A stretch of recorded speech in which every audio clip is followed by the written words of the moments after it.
Hi, everybody, and welcome along to the Endless Celts Podcast. I think it's going to be an action-packed one tonight. We've got the Champions League draw, the transfer window closing, and the small matter, as I said in the title on YouTube, of a Glasgow Derby game. But individually, Gav, how are you, buddy?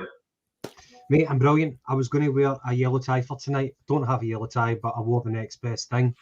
It's been a great week with everything that happened with Celtic, and oddly kind of overshadowed by Oasis, which is it's ridiculous. But it's been a strange old week. But we've got a lot to look forward to. The deadline is still not yet closed, and we've got Sunday to look forward to. And I've actually got a drinking session lined up for Saturday, so I'm buzzing. It's going to be a great weekend, and it looks like the weather might have changed. We might get some sun. So it's pretty. Speaking of drinking session, Gav, are you drinking tonight? You on anything tonight? I've got Peroni. Peroni, very good. And James, what about yourself, little James? How you feeling? How are you? Are you drinking anything? I am all good, mate. All good. I've got a wee case of Magners sitting beside me that I need to crack open. So, all good. Looking forward to it. Hopefully, we've got a couple of wee surprises coming up at the end. A wee couple of loan deals that we've not heard of yet. So, fingers crossed.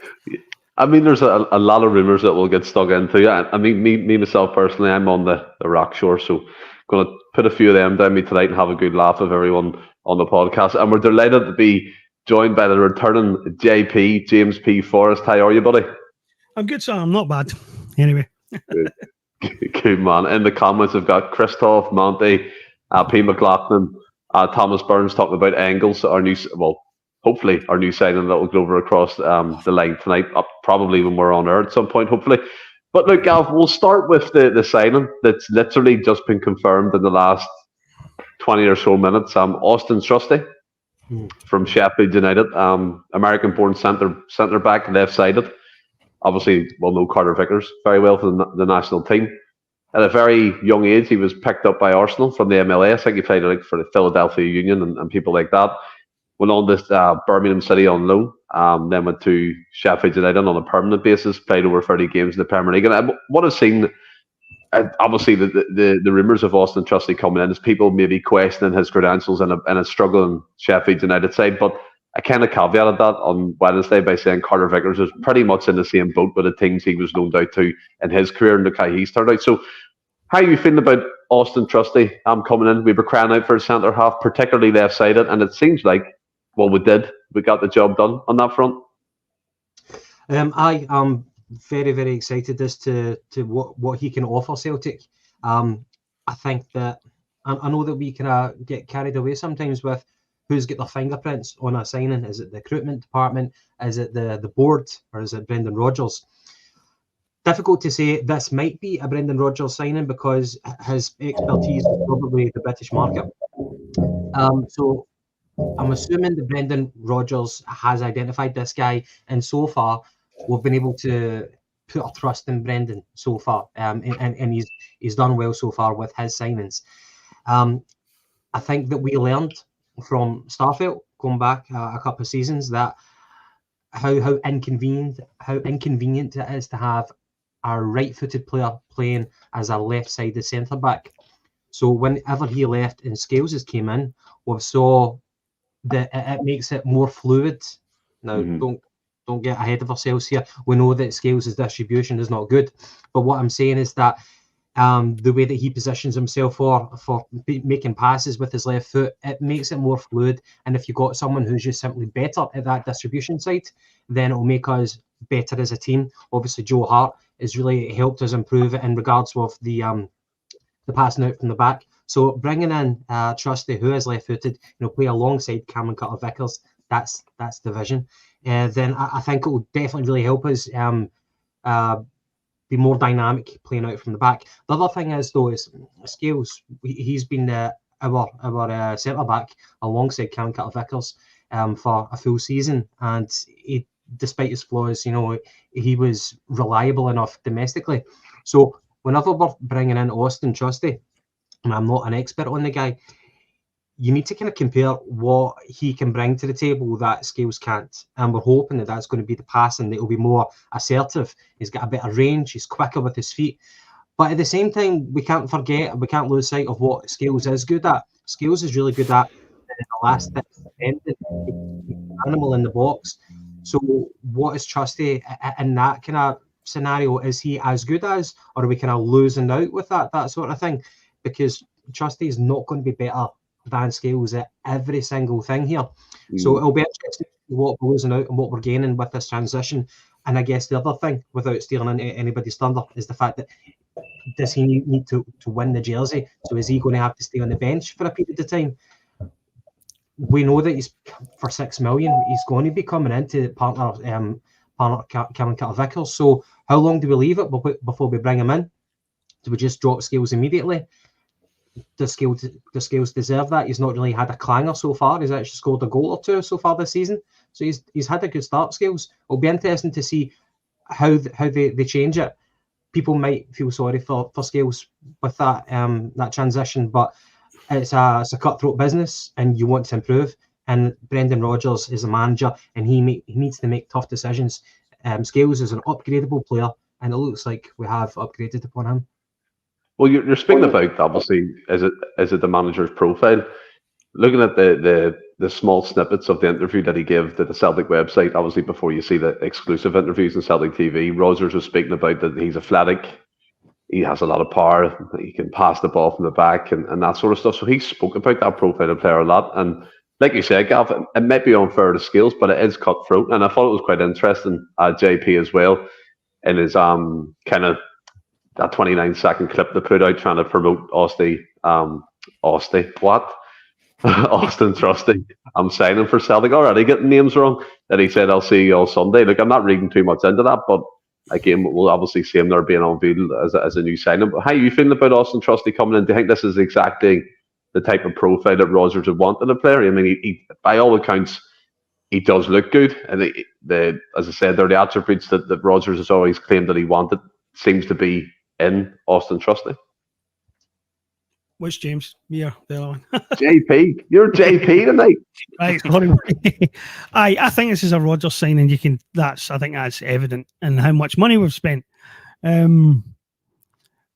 He's the one signing that definitely improves the squad.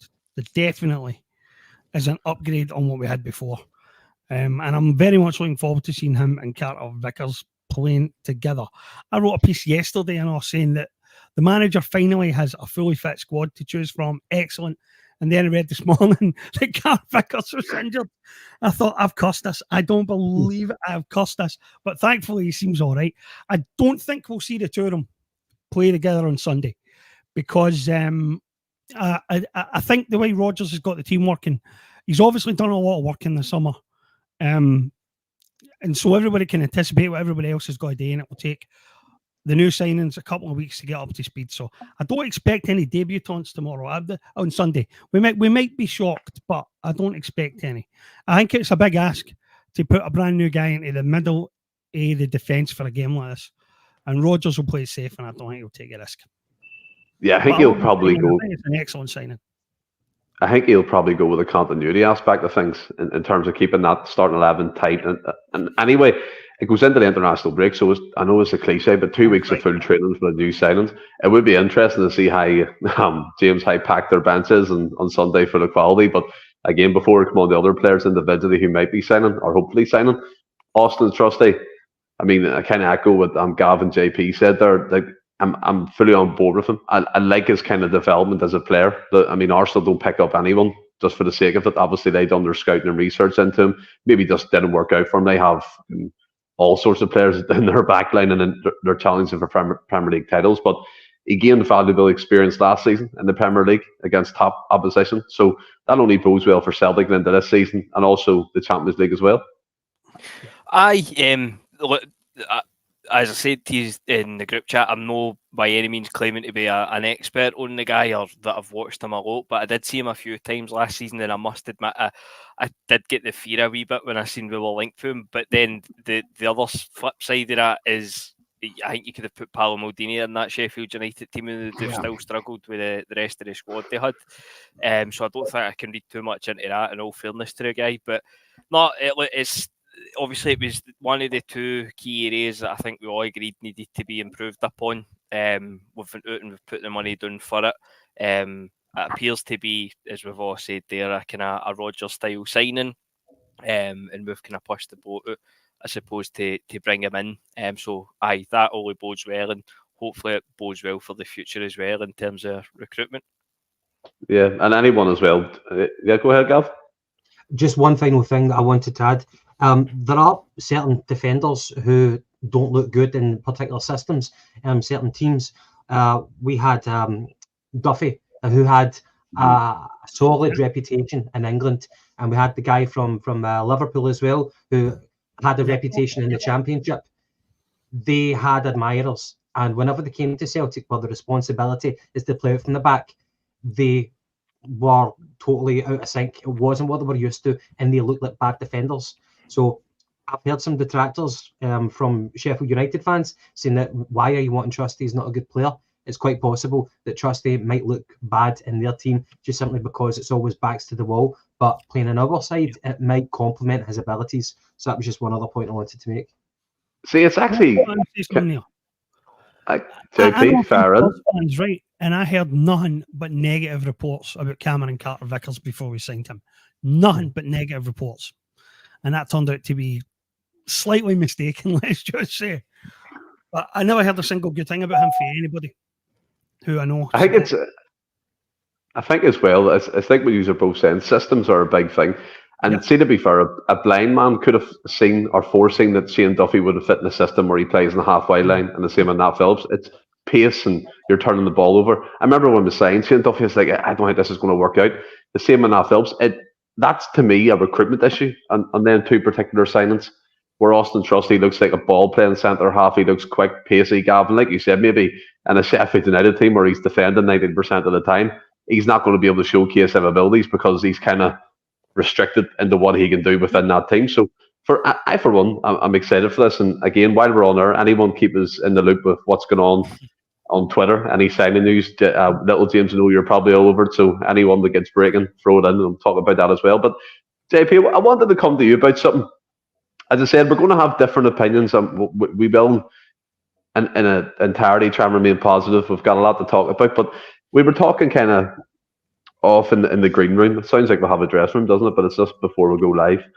And I was asking you about what did you think of that kind of confrontation with Peter Lawwell and that supporter at that Paisley.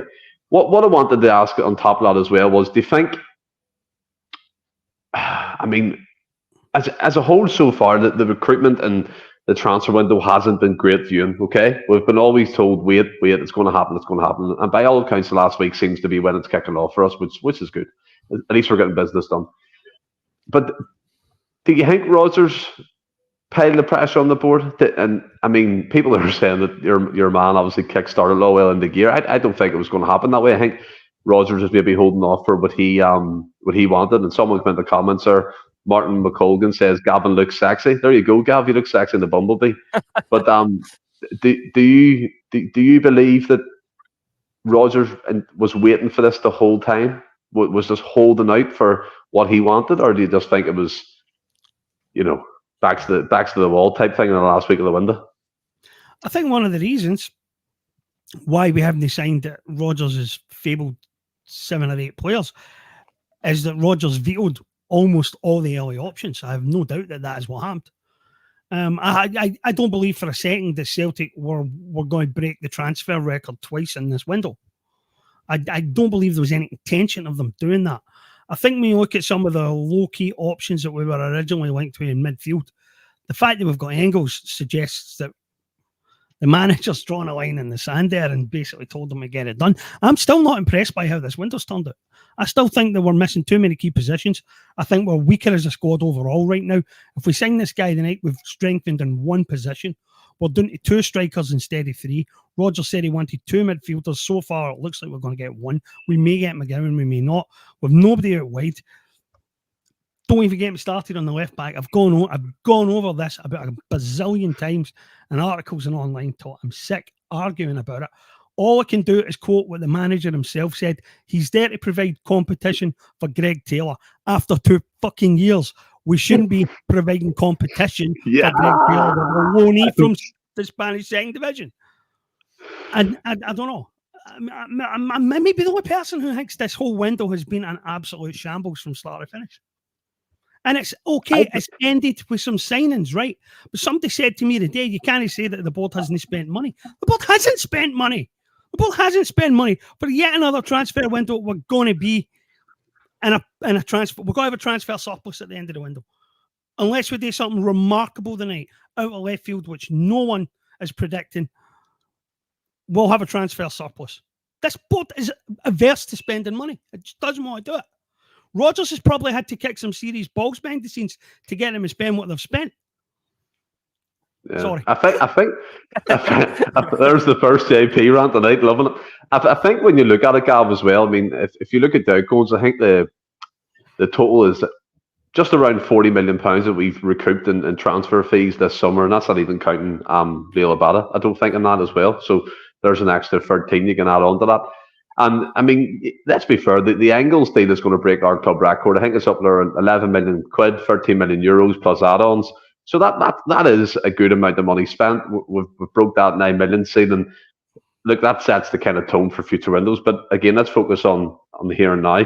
And like what JP said, I do think sometimes that, again, I don't want to be too negative because I really understand there's a lot of positive things to talk about, but I think we get a wee influx of signings and then we forget the issues until the next window. And then the same thing happens and we get another influx of signings towards the end and it's like, oh, they're waiting the whole time. What tells me that didn't happen was that Rodgers signposted, remember, little James, we spoke about this so many times, Rodgers signposted pre-season, he signposted America, he signposted before the league started. So he was hoping and praying that this would come in. And going back to last week, Gav, the interview he gave after the St. game, brilliant game, by the way, we won convincingly. The team looks fantastic. But people were saying he was laughing, he was jovial, he was poking fun. Is that Michael on the phone getting people to tell me to shut up? And it was great crack watching it. And I read into that, like, see if I get angry, I get to the point where I laugh and then snap. Where that's to me where Rodgers is getting to, where he's just at that moment, it's like fucking, he's about to pounce. And we talked about the Alameda deal. Kyogo went down in the game previous, and it was Alameda was in literally straight away without faffing around. It's almost like Rodgers went, "Get me him right now," and that looks like what happened. What's your opinion so far on the events this transfer window? All the things we spoke about previously on the podcast, because there is a lot to digest, and I mean it is great we're getting signings in, but like JP said, he's had to take his attention away from getting that third option in for a striker. He's had to kind of be content with Maeda being that. The wide positions are vulnerable at the moment. We lost Mikey Johnson. Praise to the high heavens that he's left, but we've lost him. But it does leave us short in certain positions. So are you confident if we get, let's say, Engels in and one other maybe in the midfield, would you be happy with that? Is that me? Gav? No, I think the approach has been typical Celtic. It's like a daily, a dollar short. With all that money in the bank, we never had to wait, or we shouldn't have had to wait for Brighton to make the move on O'Reilly before we went for Engels. You could possibly argue that if we went in for Engels at the very start of the window, then we might not have had to shell out £11 million. Don't get me, I'm not mad that we spent £11 million on him. I was a little bit mad about the Ida thing, but it got past the point of frustration. I'm just like, we need these guys, we need these bodies in the door. Not so much bodies, that's the wrong word. It's we need this type of quality in the door. And we've left it so late to the 11th hour that it's just a case of fuck it, just give them the money. And with the Engels, I'm not bothered at all, not flustered that we've spent 11 million and we're breaking the record for that. We need this type of player in. But on the whole, no, we could have done much better. And that's been echoed by the sound bites by Brendan Rodgers saying that we shouldn't be going into the transfer window at this period.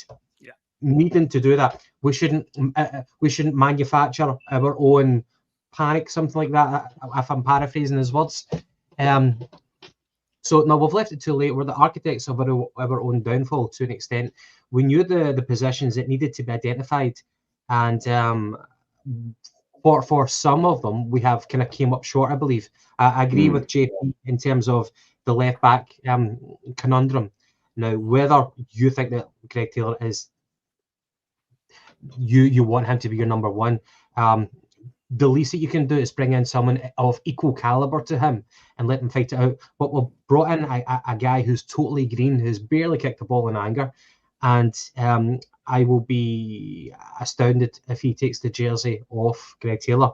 Don't get me wrong, I could be proven wrong, but I think it's very unlikely. So if we bring in Engels, and if we bring in, we've already brought in Trusty, we've already brought in the left back, and if we bring in one other midfielder, is that good enough? I don't think so. I think we need more quality on the wings. I am not getting carried away with the form of Kuhn right now.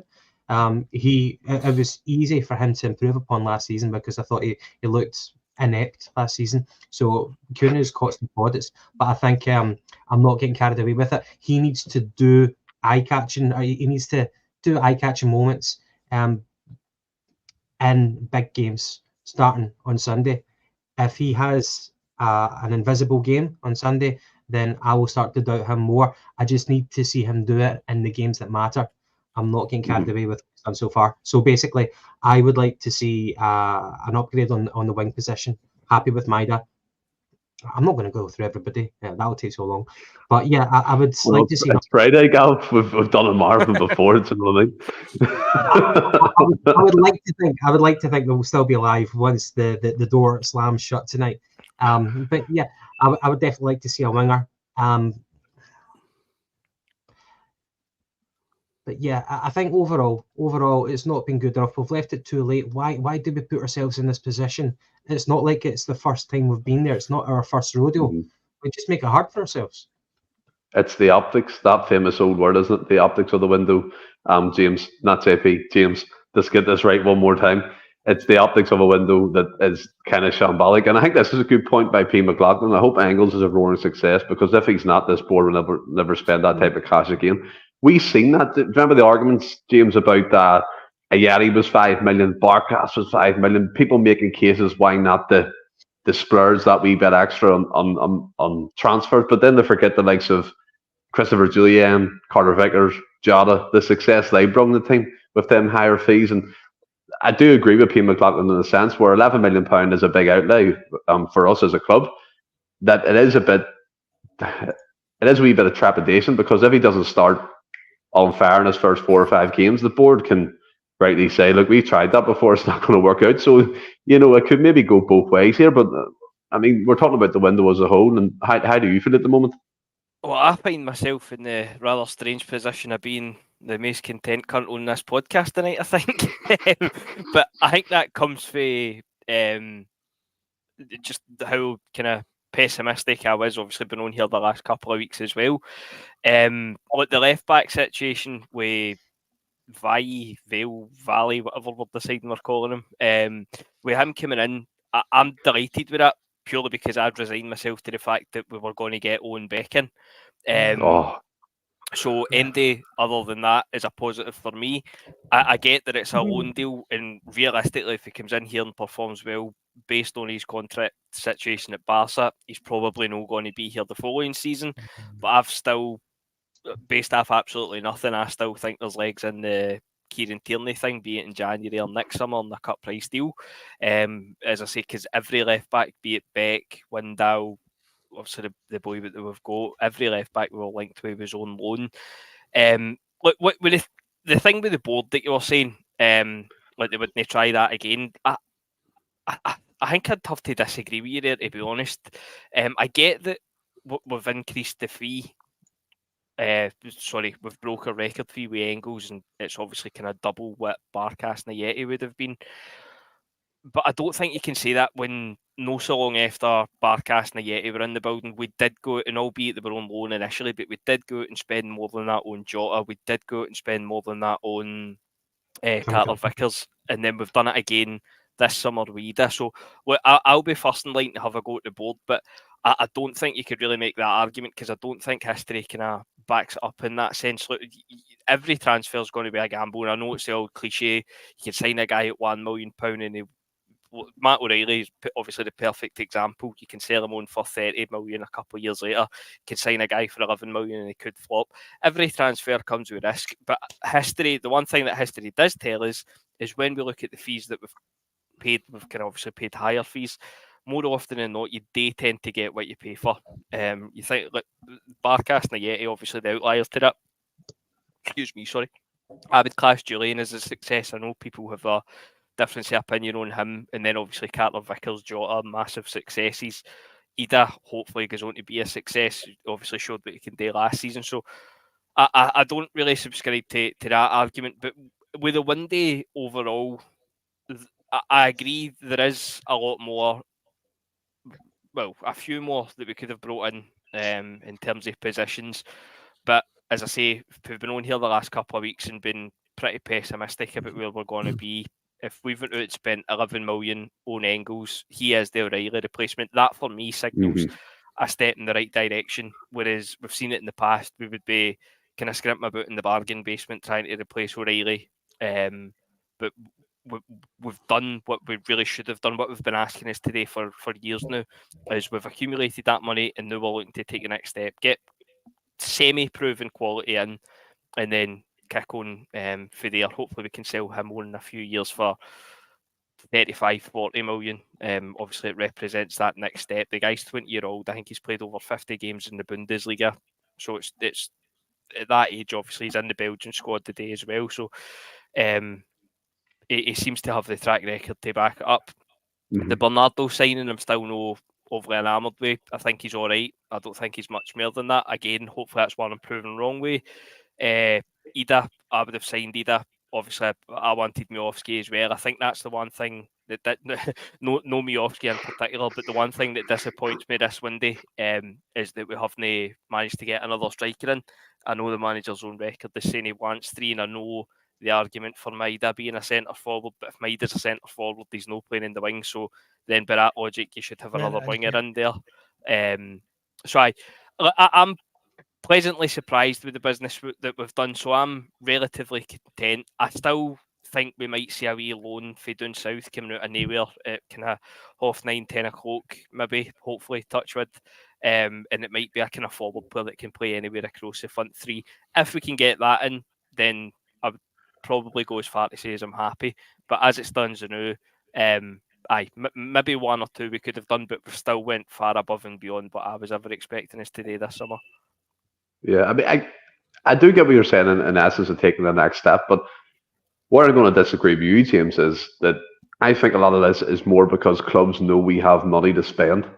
Originally, I think Augsburg were looking in between 78 million euros for Engels. That's dragged on. That's up to 11 million. And by the way, rightly so. They can change the goalpost. He's probably their star player. They have a right to ask for what they want to. You look at Alameda. Norwich squeezed every penny out of Celtic for him. So, I mean, so it is more for me that the clubs know that we have a lot of money. Clubs can kind of hold Celtic to ransom, and then clubs can take advantage of that. And that to me is Celtic falling short.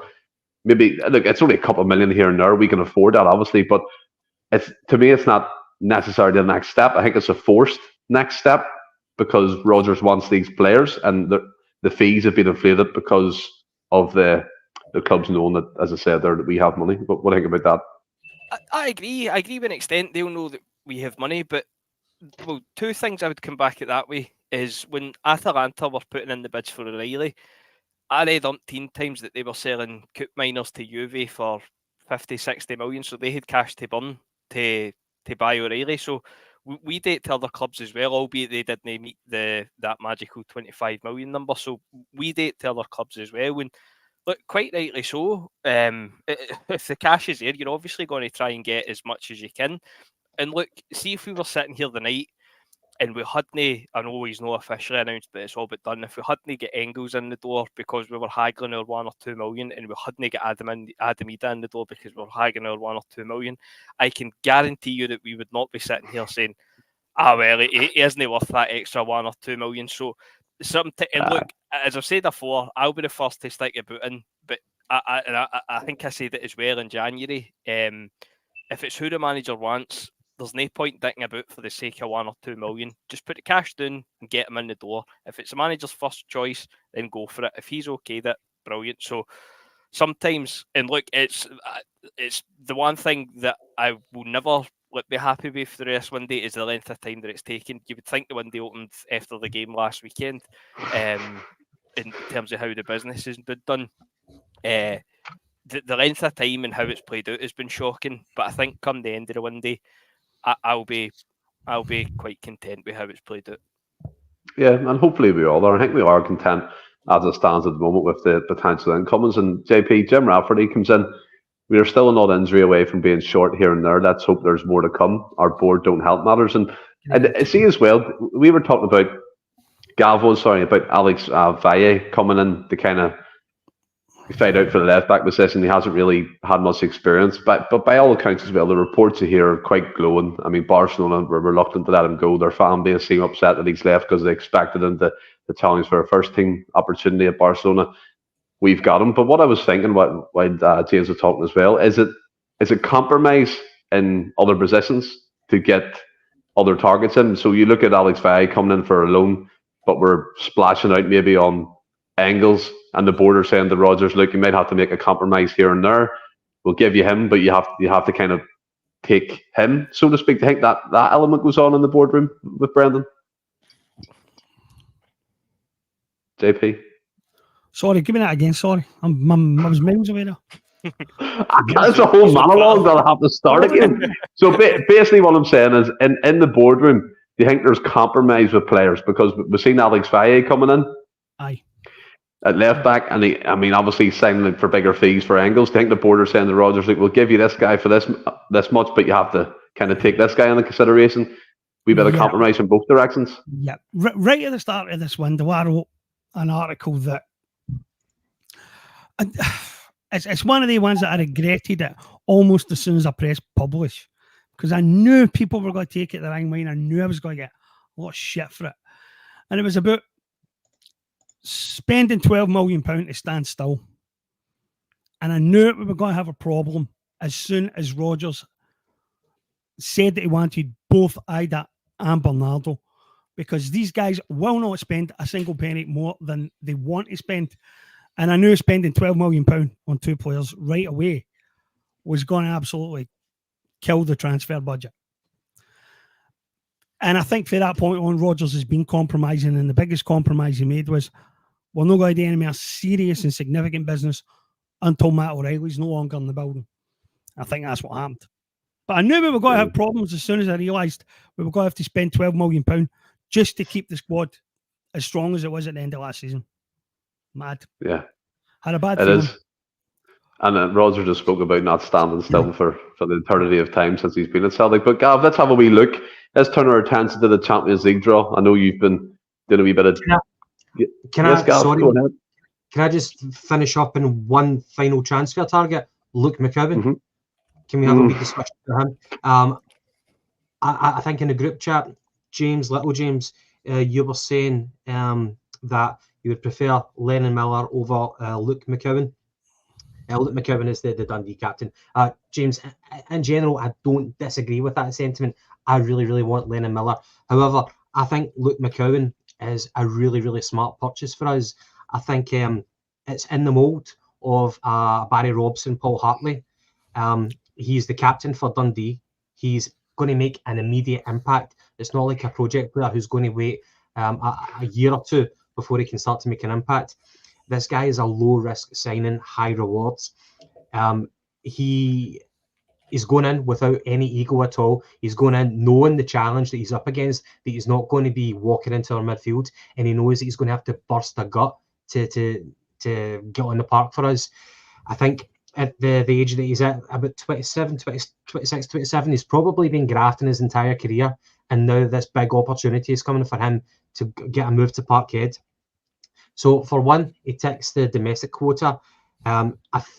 People might disagree, but I think he's a big upgrade on Iwata, and I'll explain why. I think the guy is very mobile, even more so than Iwata. He might not have the physical, like he might lose an arm wrestling contest to Iwata, but I think that's all he was good for. I think Iwata was overrated from the small sample size that he had on the pitch. I think this boy is aggressive as well. He's very attacking. He's really good at set pieces. And for last season, he had 37 appearances, 10 goals, and 5 assists. This guy is ready-made. He can make an immediate impact. And apparently we can get him for about 1.1 million. Hibs, if we really want him, we can easily put in that amount of money. Dundee are in no position to refuse for that. I think that it's a smart purchase, and for a squad player, it will really serve us well. I read something interesting about him today. I don't know how accurate it is, but somebody said that the reason that he's come on to his game properly in the last 2 years is that he was being played out of position as a winger in the early part of his career. And it's only in the last couple of years where he's been moved to central midfield that the real player has started to blossom. And if that's true, then we could be signing a good one and getting him, a really good one. Well, maybe it makes a wee bit of sense then if we're signing him as a winger.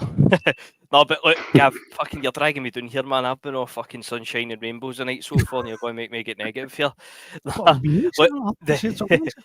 the McCowan thing for me, it just feels totally pointless. Like, I'm not saying the boy's a bad player, but I actually think any time I've seen him, he's been pretty good. But the thing for me is, he's 27 in a couple. Well, he's 27 this year. I don't know when his birthday is, but he's 27 this year, and he's essentially just had his breakout season in football. He's played most of his career, as far as I'm aware, in the Championship with Ayr, and then obviously in the Championship with Dundee as well. Absolutely, he was brilliant last season. If he was 2021, I'd boo it. But for me, signing McCowan, you said he's ready-made. What is he ready-made for? To come in and sit on our bench? Because I don't think he's coming into the first team. I get what you're saying in terms of the homegrown quota, and I like Paul Hartley and I like Barry Robson as much as the next person. But see, when we've got home, obviously Awat is away now, but you've got home who's young. We've got Francis Turley that made his debut last year. For me, all that is another guy that is going to stagnate youth development for the highly rated ones like Franny Turley. If you are saying that this guy McCowan is not a better player than home, then I think if you are saying that, then I think we're miles apart in our estimation of this player. I don't know what you're basing that on. I don't know what you're basing this on. What do you watch Luke McCowan week in, week out? No, I watched Celtic week in, week out, but I watched the highlights of the domestic game. But last season, like James said, he had his breakout season. Look how long it took for Barry Robson and Paul Hartley to actually make a name for themselves in the Scottish League. They weren't doing it at the age of 21, 22. It took them past 25 to actually be a really valued member for their domestic teams and to get the attention of Celtic. So I think it's in the mould of those players.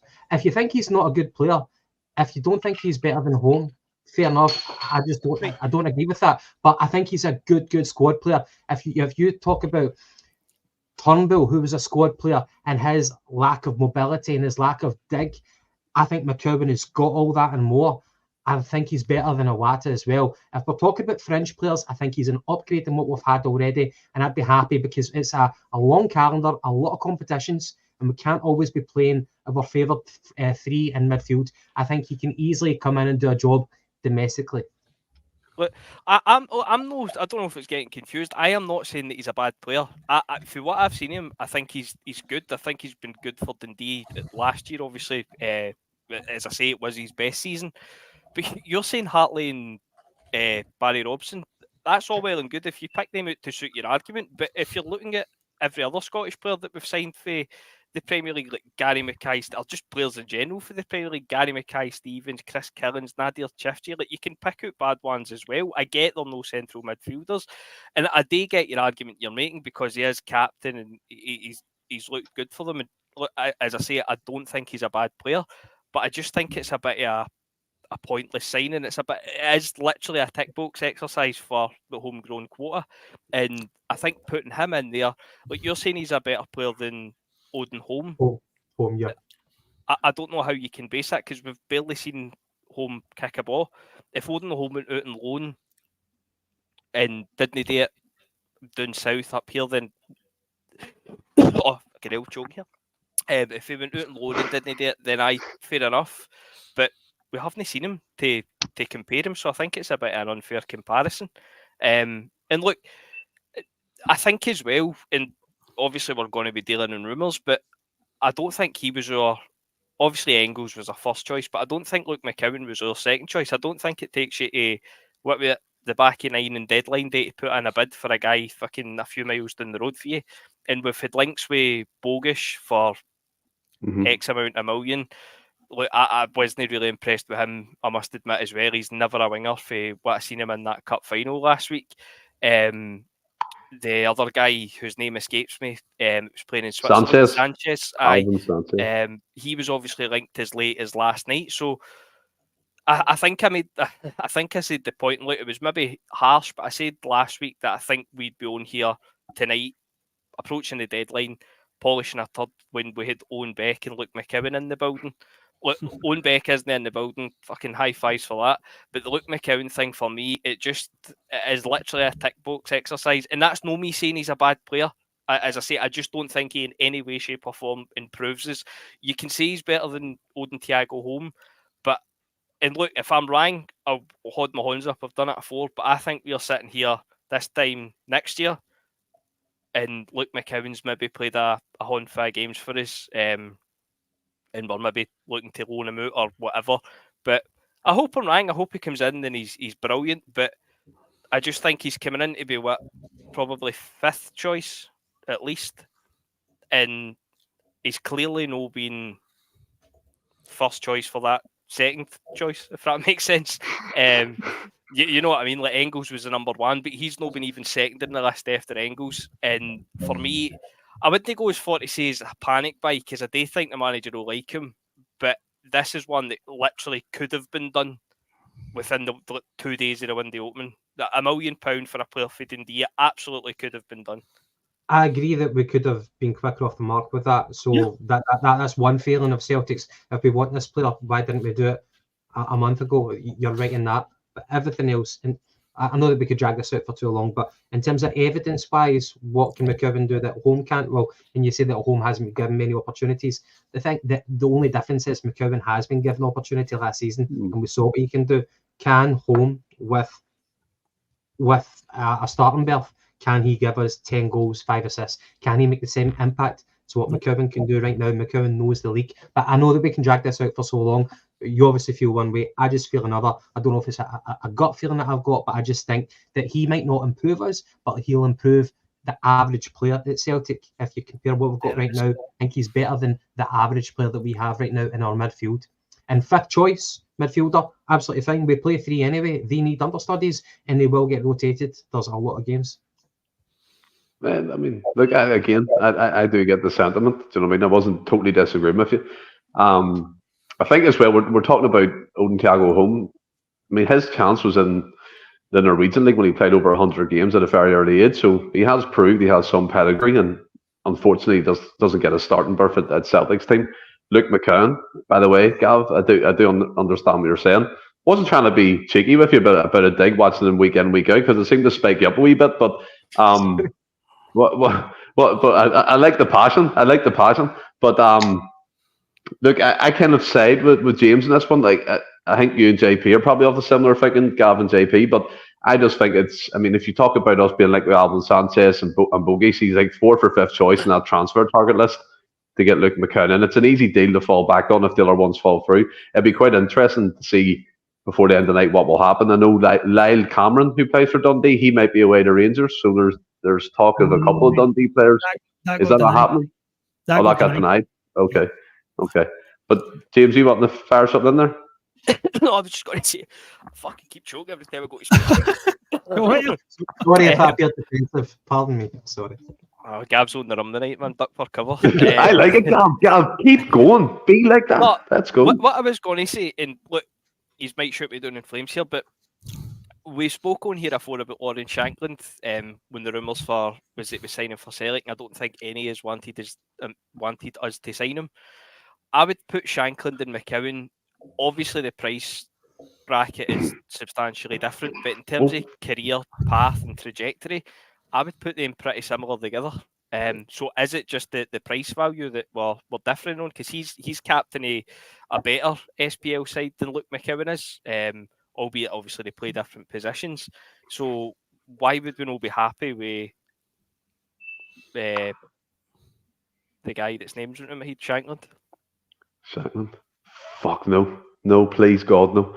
And But that's my there was a point. lot of rumours. I kind of make the same argument for the McCowan, and look, I don't think any. Well, I think Shankland's a bit shite, to be fair, but I don't. I will stress that because I think that's getting lost. I don't think McCowan is a bad player. I just don't think there's any point to it really. But hopefully I'm wrong. Yeah, we'll see. We'll see. Keep an eye on the transfers and on what's coming up because I'm sure there'll be a few more announced. But Gav, let's take a wee turn of attention here to the Champions League draw. I'll put it up here on the screen. So we've got home ties against RB Leipzig, Club Brugge, Young Boys Bern, and Slovan Bratislava.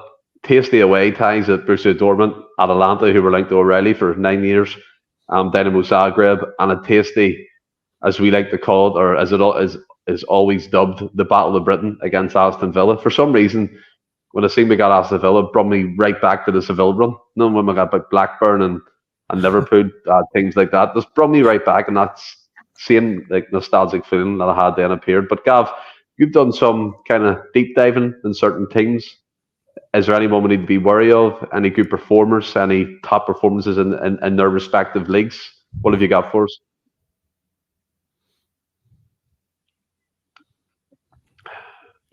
To Gav. Nope. Is he away? Can you hear me? I think my he's back. funny today. Oh, you're back. Back in the room. Can you guys hear me? Yeah, we hear you now, mate. Can you hear us? Can you guys hear me?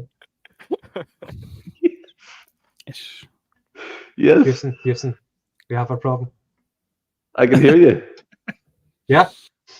Yeah. Christ, I can't hear you guys at all. What? I can hear someone laughing. How was Stephen? I'm going to... Right, are we good? Are we good? Yes, I can hear Oh, you. yeah, we can hear you fine. Right, brilliant. Okay, right. So I think we should be worried about everybody to start off with. I just think that whenever we start sizing up teams on paper and saying, we'll take 3 points off that team, take 3 points off that.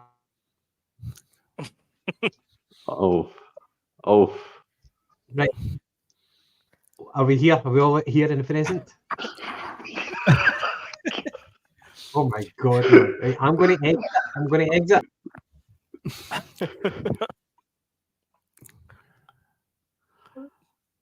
James, yes, James, I'll come to you, right, until Gav comes back. I mean, let's have a look at the ties again. So, at home, RB Leipzig, Club Brugge, Young Boys Bern, and Slovan Bratislava.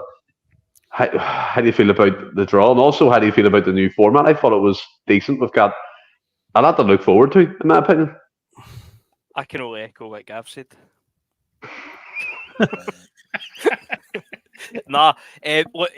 Actually, I seen a thing. It was on Twitter. It was the ELO, whatever that is. It's not the Electric Light Orchestra, I don't know that much, but it bases it off previous competitions rankings or something. And out of all the clubs in the Champions League, by their metric, we actually did get the easiest draw on paper. The draw is definitely favourable.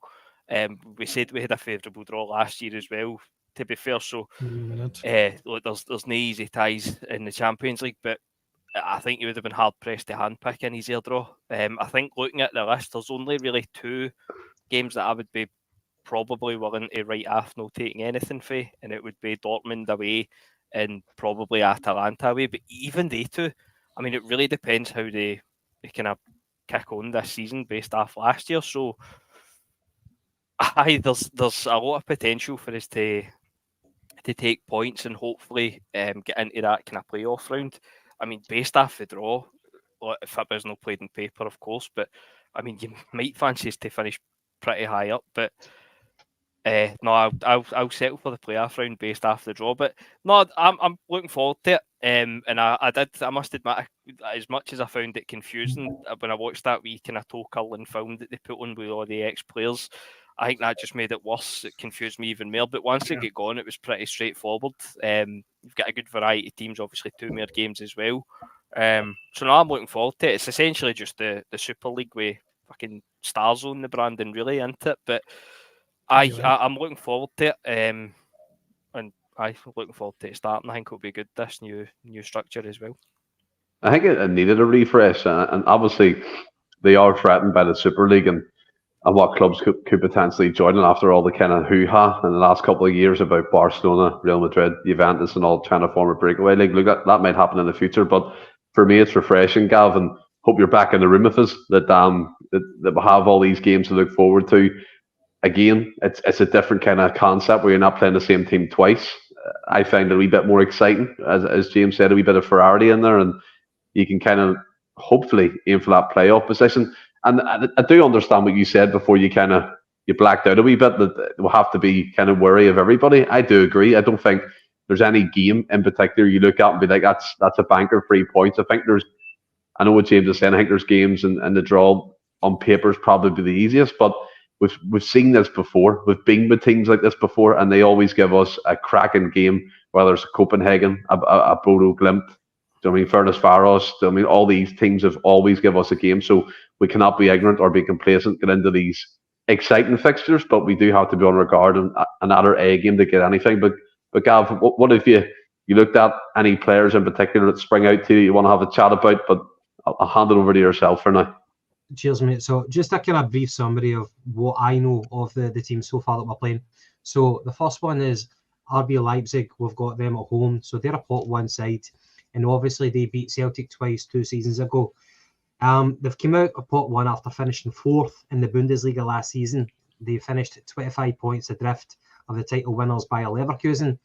In terms of squad, like, their squad is littered with like European seasoned stars. Dani Olmo did depart for 55 million euros to Barcelona, but they've still got a very, very strong squad. I don't know about you guys, but I think if we can take any points from Leipzig at home, if we can get a point, then I will be happy. A win's a win, but even a draw against a top calibre opposition, I would take that. Dortmund away, again, very difficult, pot one side. So it's a trip to the Western Stadion for facing them, and that will provide a stern test. The German Giants, they're under new management, under Nuri Sahin, who's only 35 years old. If you actually remember Nuri Sahin, he knocked out Dylan McGeoch in a pre-season friendly, Celtic and Real Madrid back in the day. So they lost to Real Madrid, obviously, in the European Cup final at Wembley under the previous manager. They brought in Girassi, who was one of the most prolific strikers in the Bundesliga from Stuttgart. They've still got Haller up front as well. You might remember him. And that's despite the fact that Füllkrug has left to go to West Ham. So even with Haller up front, they still have the option to go physical if they need to. But they've certainly got a brilliant football team. I thought that Dortmund had, after getting beat by the Huns a couple of seasons ago, I thought they were right off the map. But they're firmly back on it after getting to the Champions League final. And I was actually really impressed with their left winger. It was Karim Adeyemi, especially against PSG in the semi-finals last year. Really impressed by them. So again, Dortmund away, it'll be a great experience for the fans. But if you're talking about getting points, we would need the stars to align for that. It's not impossible, but it's going to be very difficult. Something a little bit more achievable is Bruges at home. So they're a pot 2 side, and they narrowly won the Belgian top flight last season, having managed to reach the Champions League knockout stages last year.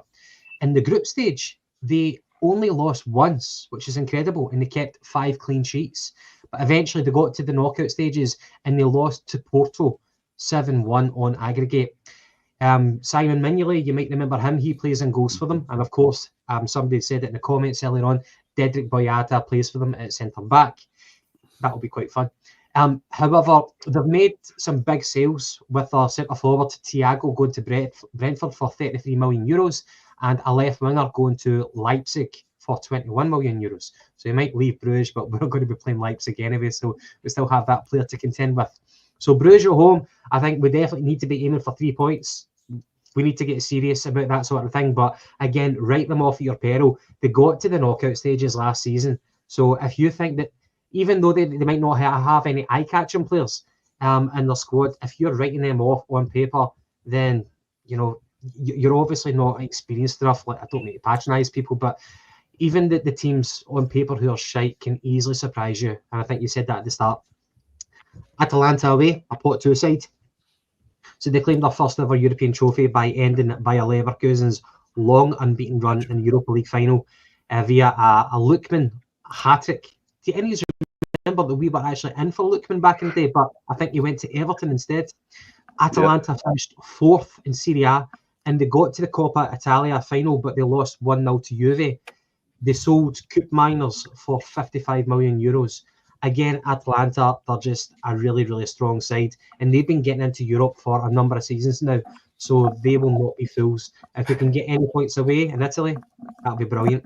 The other thing is their ultras. The ultras for the Atalanta have got a fierce reputation as being one of the most violent, and they've got a mantra where they hate everybody, which sounds kind of similar to a team that we do know. Moving on, we've got Young Boys of Bern, a familiar team to us, and they're in pot 3. They won their domestic title comfortably last season. They've got a new coach this season, and with 5 games into their season, they've drawn 2 and they've lost 3. Cedric Itten, funnily enough, plays for them. Ha ha ha.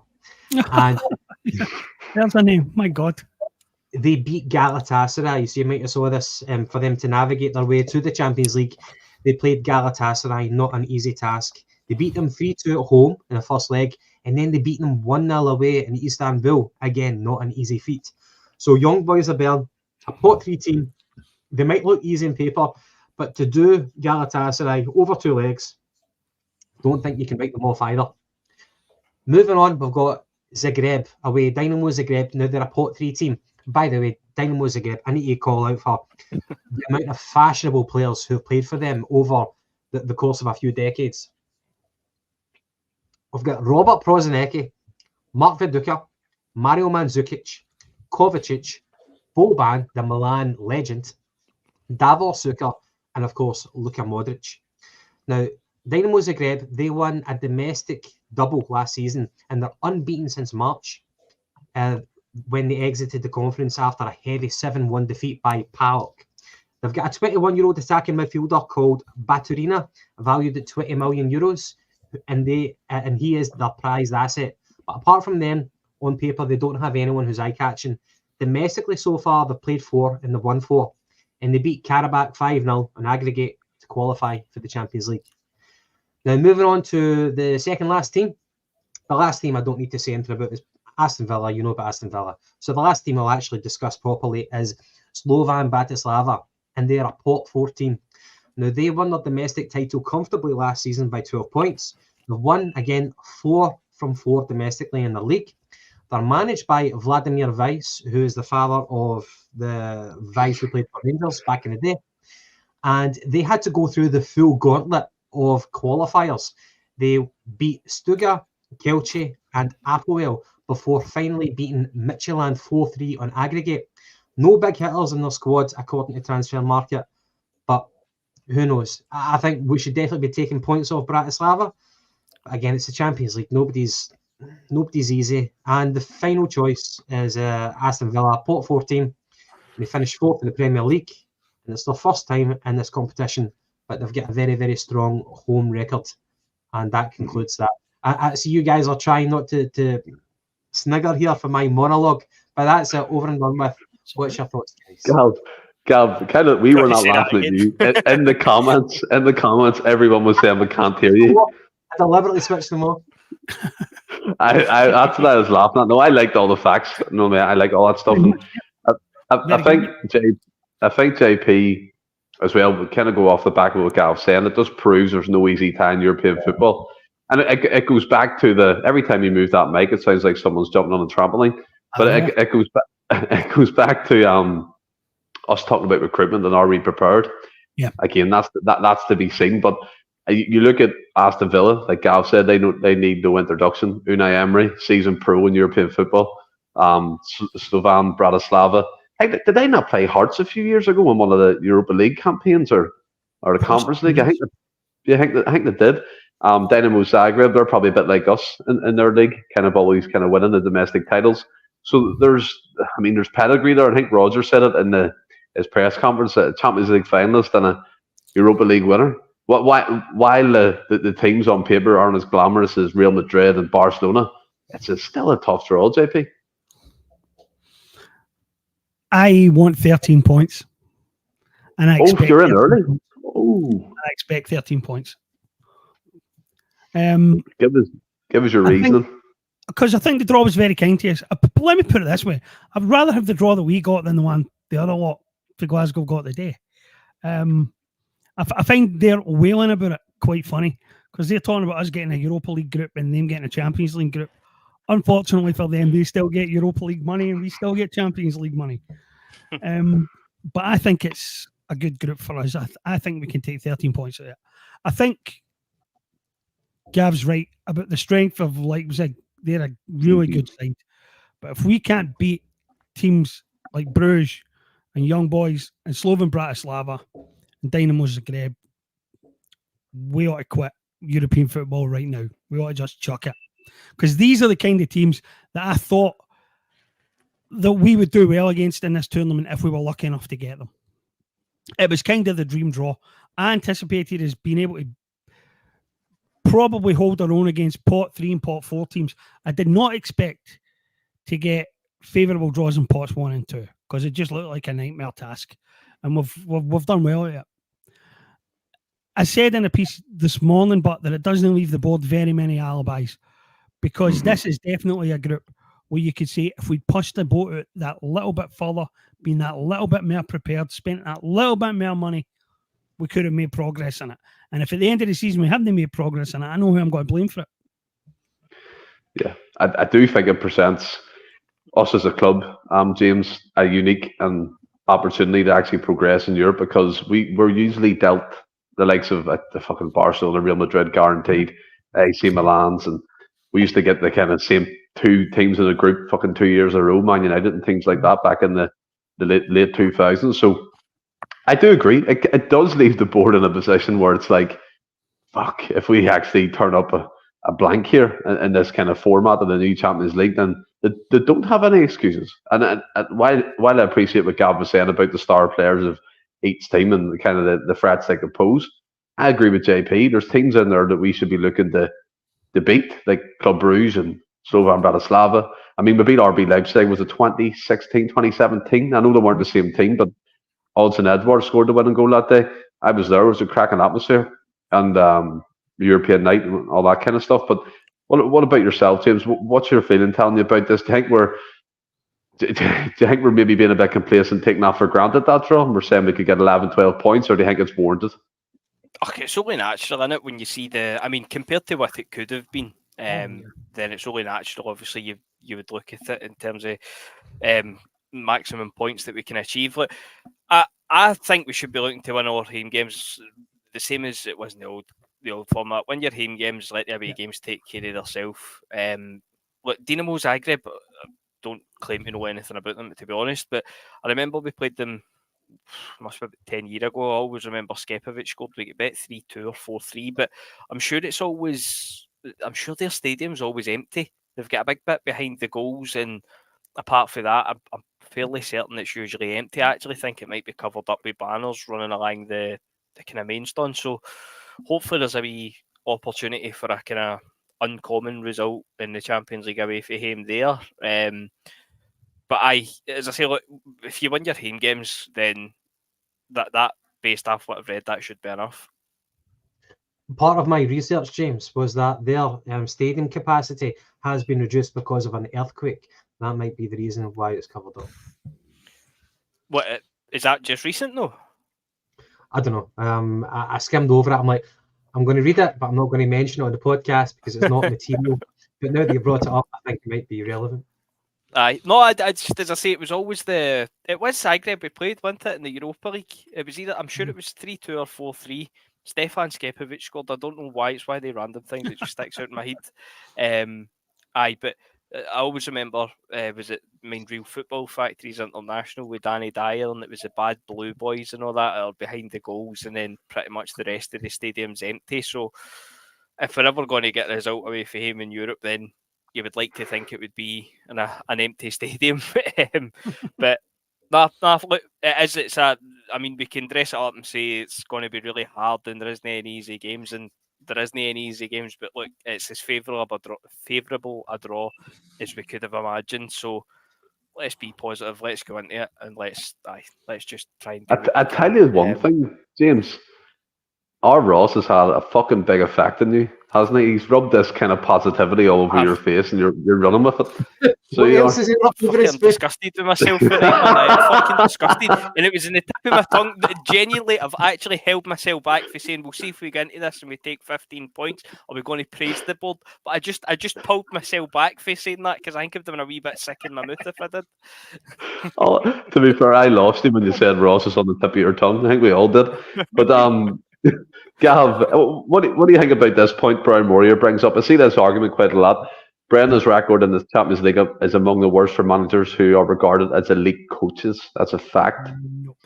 Do you think that kind of, before it comes to us all, do you think that's an issue, Gav? Or do you think that's what he was dealt in the past and he has more tools at his disposal now?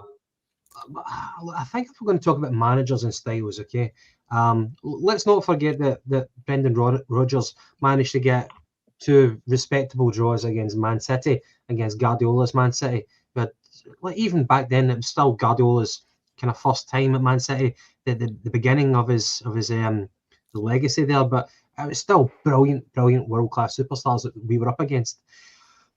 Look, if you think about Celtic managers and their style, what complements us better? Do you think Ange's gung-ho approach would have ever worked? Maybe with the right calibre of players, but we're never going to have the right calibre of players to pull that off.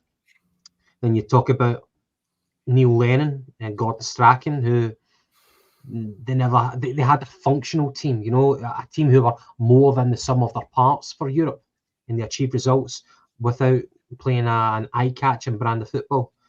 With Brendan Rodgers, I think it's potentially a compromise between the Gordon Strachan, Neil Lennon type and the Ange. It's somewhere more in between. It's not quite Ange. It's not quite as practical as your Gordon Strachan and Neil Lennon. I think it's a bit in between.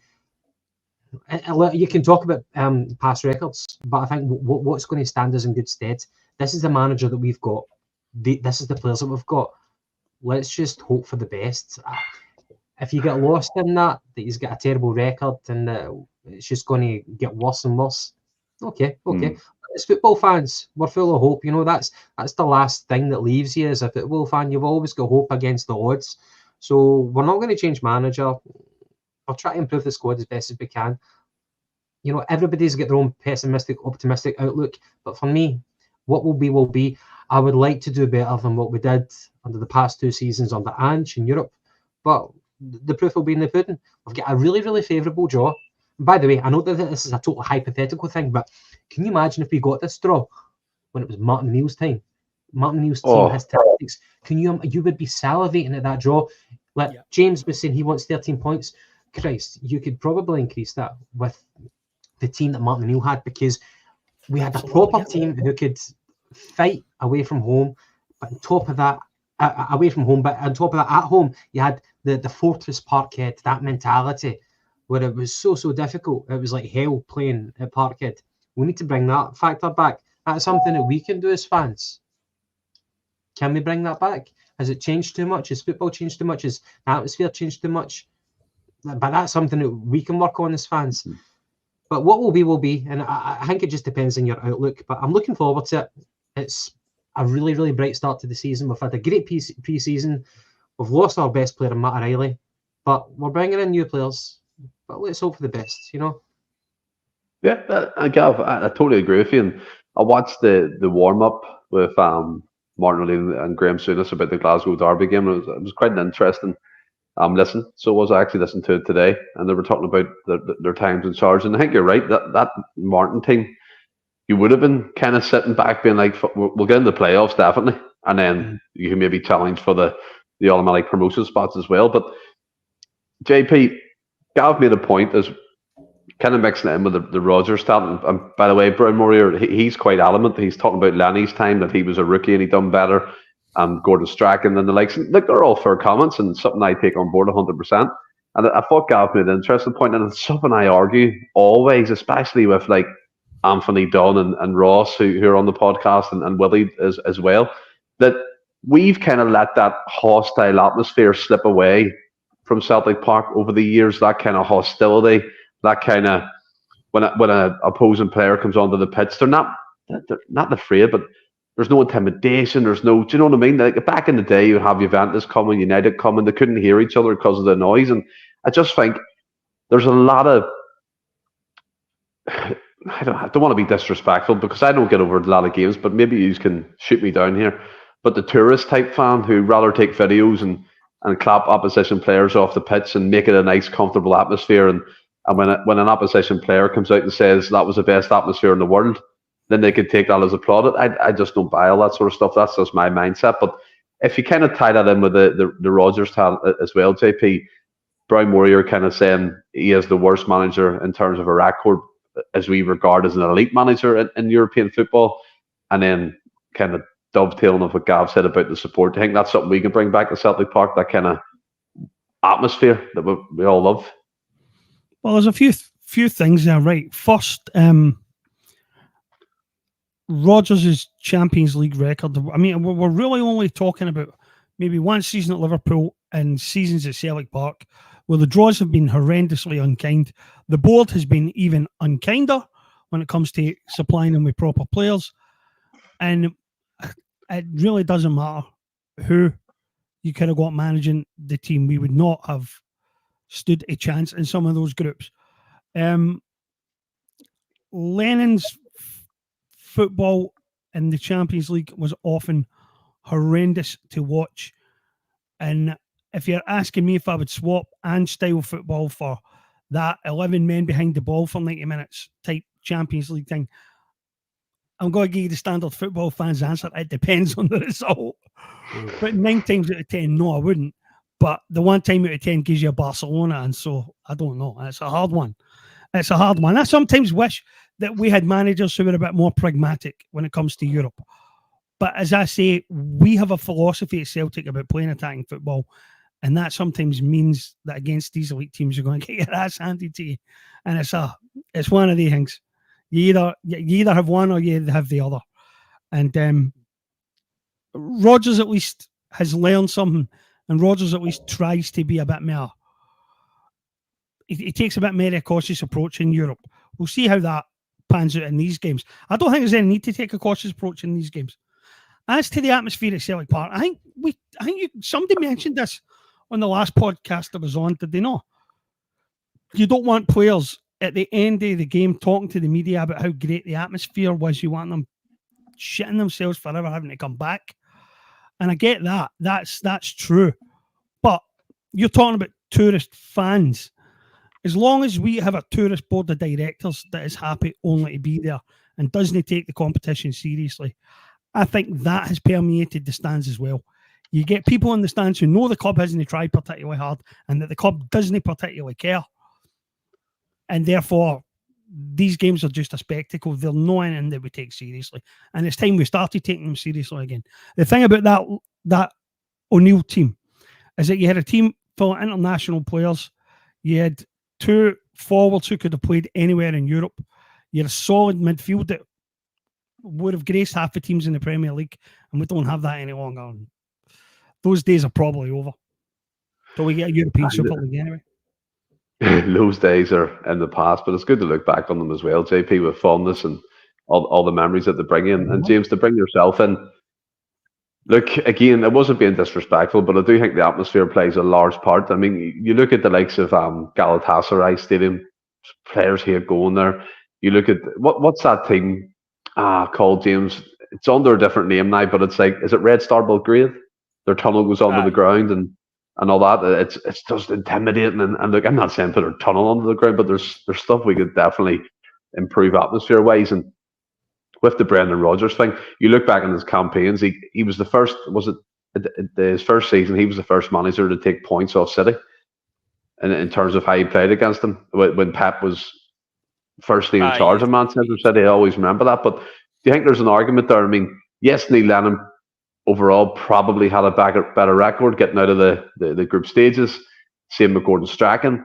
But I just think, like the JP and Gav was alluding to, we were dealt awkward hands. We were playing PSG, we were playing fucking Bayern Munich, we were playing Manchester City at their pomp as well back then. So there's a lot of aspects to take into consideration.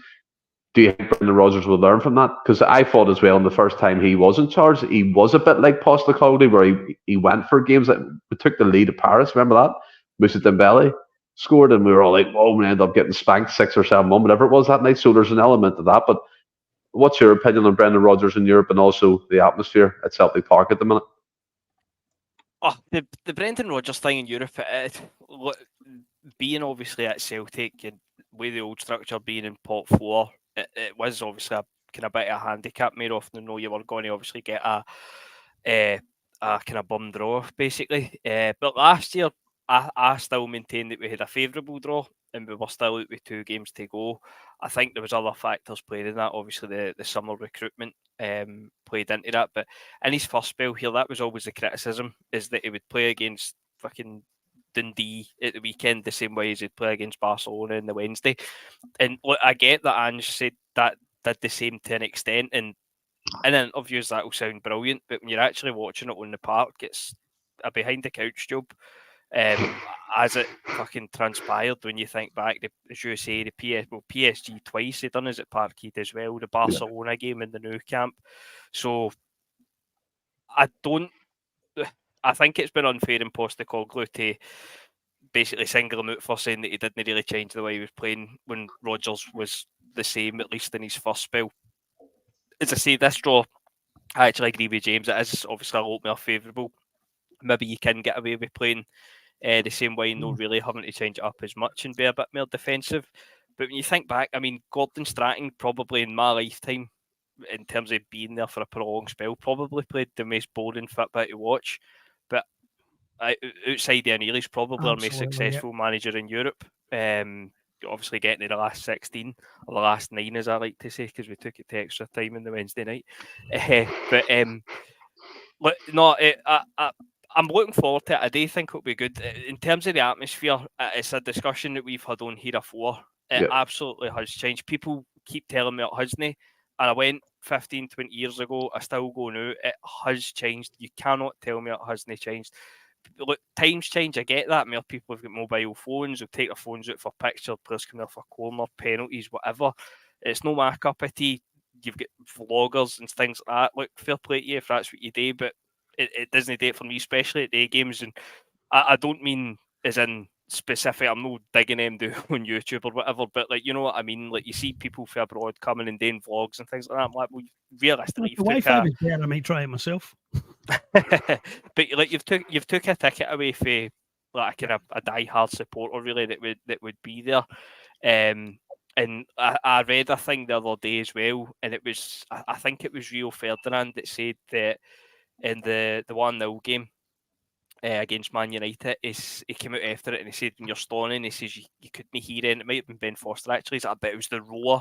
He's like, you couldn't eat on the park trying to speak to each other. You couldn't hear a thing. He says, and it genuinely affected the players. He says, and obviously we went on to lose that game 1-0. Nakamura scores a brilliant free kick. And then you fast forward that 15 year, and it was either Tony Kroos or Luka Modric, but I'm sure it was Kroos. And he came out after the game and said, it was a fantastic atmosphere. We've bet them 3-0, and they were still serenading the manager at the end. Well, there's a kind of prime example of how times have changed. But it absolutely has changed. I wish it would go back to the way it used to be, but I do agree as well with what James was saying, because, as I say, like 15, 20 years ago, it didn't matter if you had Barcelona, fucking Man United, whoever it was coming, AC Milan. You maybe, I wouldn't go as far to say as you expected to win, but you certainly didn't expect to get trounced. You thought you were going to give them a right good game, and it's as if over time we've just been kind of trained to expect, oh, it's a big name coming, so hopefully we can stay in the game, we maybe sneak a draw, or maybe we keep it tight and we don't get absolutely hammered. And more often than not, it's certainly against the big boys we have been hammered. So, and look, FITBA, obviously transfer fees and the money in FITBA has changed as well in a relatively short period of time too. So, but no, in short, the atmosphere absolutely has changed, and I wish it would get back to the way it was, but I don't think it will. Yeah, I think there's a new generation of support teams, obviously blended in with the older generation at Celtic Park at the moment. And JP, before we move on from the European chat onto the Glasgow Derby, and I do want all your individual opinions on this because I see this coming up a lot when we talk about Europe. The topic Brown Warrior brings up here: the Rangers Sevco made a European final that finished a poor second to Celtic and Scotland. Ask yourself why that is. Can you directly correlate that with our European kind of trajectory? Obviously, we're in the Champions League most of the times, and at that time when it was the group phase, we did drop into the Europa League. Yeah, we didn't really make a fist of it and didn't get the final or anything near remotely as close as that. But do you think you can use that as a stick to beat the people at Celtic with, to beat the board with? Do you think we should be or should have been challenging the European finals? Nobody loves beating the board more than me. It's been my hobby for the last I don't know how many decades. But no, I'm not going to blame them directly for that, because I think we've had some dreadful performances in Europe, in particular in the Europa League. I think we've had some dreadful results. But give me a second, guys. Sorry. Yeah. That's Engels. I'm just on Twitter. Engels has been pictured coming out of the airport, so he'll be due Sorry shortly. I did a piece on this. I think about a year ago, or the year before, when they got to their European final. Right, 21 games, they won 7 of them. It was the one thing they had that we've not had in recent years is luck. They had a lot of luck that year. I can't remember a team that got to a European final and 7 wins, but they managed it incredibly. And some of their performances were good. Some of their away performances, like the result against Dortmund, was pretty impressive, I have to admit. Right, but at Dortmund, let's not forget, without Erling Haaland, who was injured, then that might have changed the equation slightly. But I remember saying at that time that we get graded in a completely different level than they do because we play in a much tougher tournament. And I thought that when they got to the Champions League, they would get absolutely scalped. I didn't expect a record, but I knew they would get scalped. I was the least surprised person in Scotland about that. There are things that we've done wrong in Europe. We don't take European football seriously, and we should. But it's not all down to the board. It's down to the fact that we have been graded on a much higher curve than they have, I think, more than anything else. And they've carried an incredible amount of luck sometimes. Incredible. That year was unbelievable. Yeah. They carried it unbelievably, that luck in European football, Gavin. Obviously, eventually led to the funny scenes where agent Aaron Ramsey missed the penalty kick and Frankfurt thankfully won the Europa League. But do you think there's I don't know, it seems to be brought up all the time when we talk about Europe that we haven't made finals, quarterfinals, all this. And it's obviously more microscope because Sevco managed to do it. I mean, they're dead and they've come back up to the top league and they've managed to do it before we done it again. And obviously people hate that fact, which is fair enough. I hate it as well, but they didn't win the trophy. And coming second is coming last, as no one remembers the loser. But where do you stand on that argument that we kind of put up against ourselves and how we do in Europe? Well, I can't explain how Rangers got to a Europa final. I can't. It was ridiculous luck and a mentality, and they also had a really, really good atmosphere at Ibrox. And by the way, that's one uncomfortable question I could ask you. Do you think that we're totally recognising that our atmosphere at Parkhead is deteriorated in Europe? Could you honestly say the same about Ibrox? Could you be honest about that? It's an uncomfortable question, but I don't know. What was the question? What's the failure? The failure of our European. Yeah. So can you kind of compare that? I mean, as I said to JP there, that people use that as like a stick to beat the board with. That they reached the final. We haven't done that since 2003. Therefore, meaning they've progressed more in Europe than we have. Because we've dropped into these competitions, we haven't won a knockout tie since 2004, which is absolutely incredible when you look at that stat. So can you weigh that up, or is it what JP said? We're held to a higher regard and a higher level because we're competing in the Champions League year in, year out? I mean, it's a good question, and I'm really, really sorry that I can't give you a befitting answer. But I apologise for that. I don't know. I don't know. People said that Rangers were more set up for European style of football.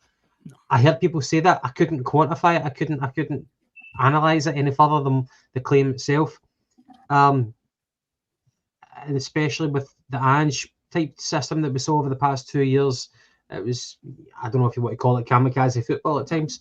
I think it was a great philosophy, but just we never had the personnel to back it up. I think one of the worst results that I've seen was us against the Ukrainians, Shakhtar, the away game, where we should have beaten them. They were really, really bad. The only player that they had was Mudryk. Yeah. Mm-hmm. We really should have put them to the sword, and there was a couple of chances. Well, I think Giacomakis missed a really good opportunity in the box, but that's just one incident, one game. Overall, Rangers have done far better than us in the European knockout stages, and I don't know. Look, on paper, we've got a far better team than them. We've got far better coaches than them. How have they been able to do it and we haven't? I don't know. But somebody said you make your own luck. Luck plays a massive part in it. They played. Did they not play Dortmund away? And they also had. Did they had Red Bull Leipzig as well? It wasn't Salzburg. Yep. It was Red Bull Leipzig. Yeah, they beat them in the semi-final. They lost 1-0 away, and I think they won 2-0 at home. Something like that, anyway. When I hear that in my head, I'm like, we can't do that. But they played against weakened Leipzig teams and weakened Dortmund teams. I don't know. I genuinely don't know, mate. That is what it is. Rangers managed to get that far, and we haven't managed to get that far since 2003. It is what it is. So there's no satisfactory answer I can give you apart from pissing you off and pissing around here. But I can't give you an answer to it. Sorry. Gav, you never pissed me off, Gav. Let's be honest. You've never pissed me off once. And there was no real avenue for you to give me a correct answer. It's just your opinion and maybe why that happened. I was just driving a bit in a cul-de-sac there, like, where did I go? But James, it looks like your head's on a swivel right now. You're looking around at Sky Sports, I'm guessing. You're looking at Engels arriving at Celtic Park. There's all talking on the comments here that happened. We're going to get back to the transfer chat shortly. But do you think that's a factor? I mean, do we compare what they've done and we think we should do the same and all that in Europe? I mean, it's going to change now because I know the new format, you can't drop into any other competition, I believe. So once you're out, you're out. So there's no safety net now of Conference League, Europa League. So you're straight out of European football. So we can't even go on a run now in Europa League or Conference League. So yeah, it's going to change from that aspect of things. But previously, do you think people held that and went, why can't we do what they're doing? What is it they're doing differently? Well, that is a big kind of elephant in the room, isn't it? Obviously, we've been playing Champions League football at least recently anyway, and they've been in the Europa League, and it's against lesser opposition. They've still obviously had good results in it, and look, we've had favourable draws in the Europa League knockout stages as well that we should have got past. Again, I think it was somebody touched on last week. Copenhagen, Zenit, Valencia. It's not really the kind of big boys of Europe. Obviously, they've probably got more money than us, but in terms of who we could have got, they were favourable draws. The Copenhagen one is the one that I'll always get back to. We get a decent result away for him, and then we were just miles and miles off it at Parkhead. We get a penalty late on. Edouard dinks it in, and you think, right, into extra time, reset, and we can actually win a European knockout. But non-naturally, fucking Copenhagen run up the park for kick-off and scored, and that was curtains that night. But is the answer. They have got a better record than Europe than is recently, but the reason for that is because they're playing in the lesser competition. When they stepped up in level and they get into the Champions League, well, we all seen how that ended statistically, the worst team in the competition ever. So that is the difference.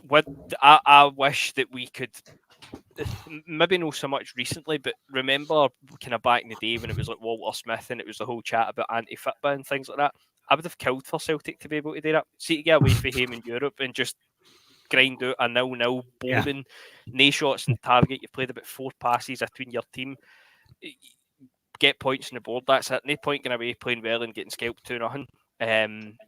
So I think there's that kind of dark arts side of it as well. I think we're getting in the weeds here, but I think that's kind of something that I've always moaned about. See, when it comes to like diving, time wasting, taking the ball into a corner and killing Streetways, being streetways. Celtic must be Celtic must be the worst team in the history of fucking sport at doing that. It is Agreed. horrendous. The one time we done it was Ibrox. I think Dembele kept the ball at the corner flag for about the last half an hour and they couldn't get it off him.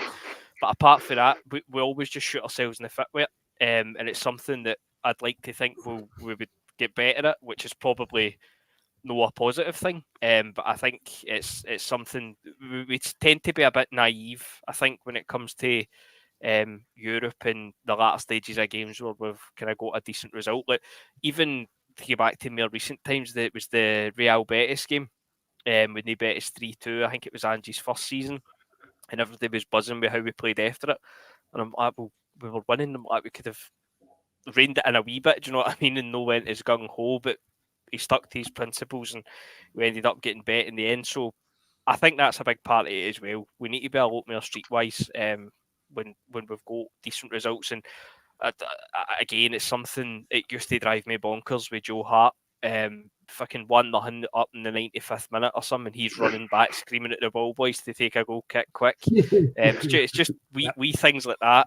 And look, does that make a difference to a result overall? Possibly no, but it's just the kind of the dark arts that I want to see a wee bit, Mary. Yeah, it's just tweaking the little nuances of how we actually see out games. If we get in front, be a bit more streetwise, do what the European opponents do. Italians are amazing at it. See that dark art side of the game, the way they can hold on to a lead, the way they can manage the game out. If Celtic does get a bit of that mentality, then, you know, maybe we'll start to see more results in Europe. But just quickly back to the transfer chat. I think does it close at 11 or is it 12? 11. 11. 11. Okay. Yep. JP, you put something in our wee chat there. Is there anything that you have that you want to say? Yeah, the BBC said that McCowan's on his way to Glasgow, that there's a verbal agreement between Celtic and Dundee and that should go through. Fuck you, James. Fuck you, James. Street in the team on Sunday. He's very happy with that. That was the most emotion, Gav, I've ever seen you show. So, Luke McCowan is on his way to Glasgow. There is a verbal agreement with Dundee. That is a deal that should be going through. Again, we're not going back over old ground. It does point to the fact that maybe that we've lost out in Alvin Sanchez and Mateus Bogic. But, Gav, are you happy?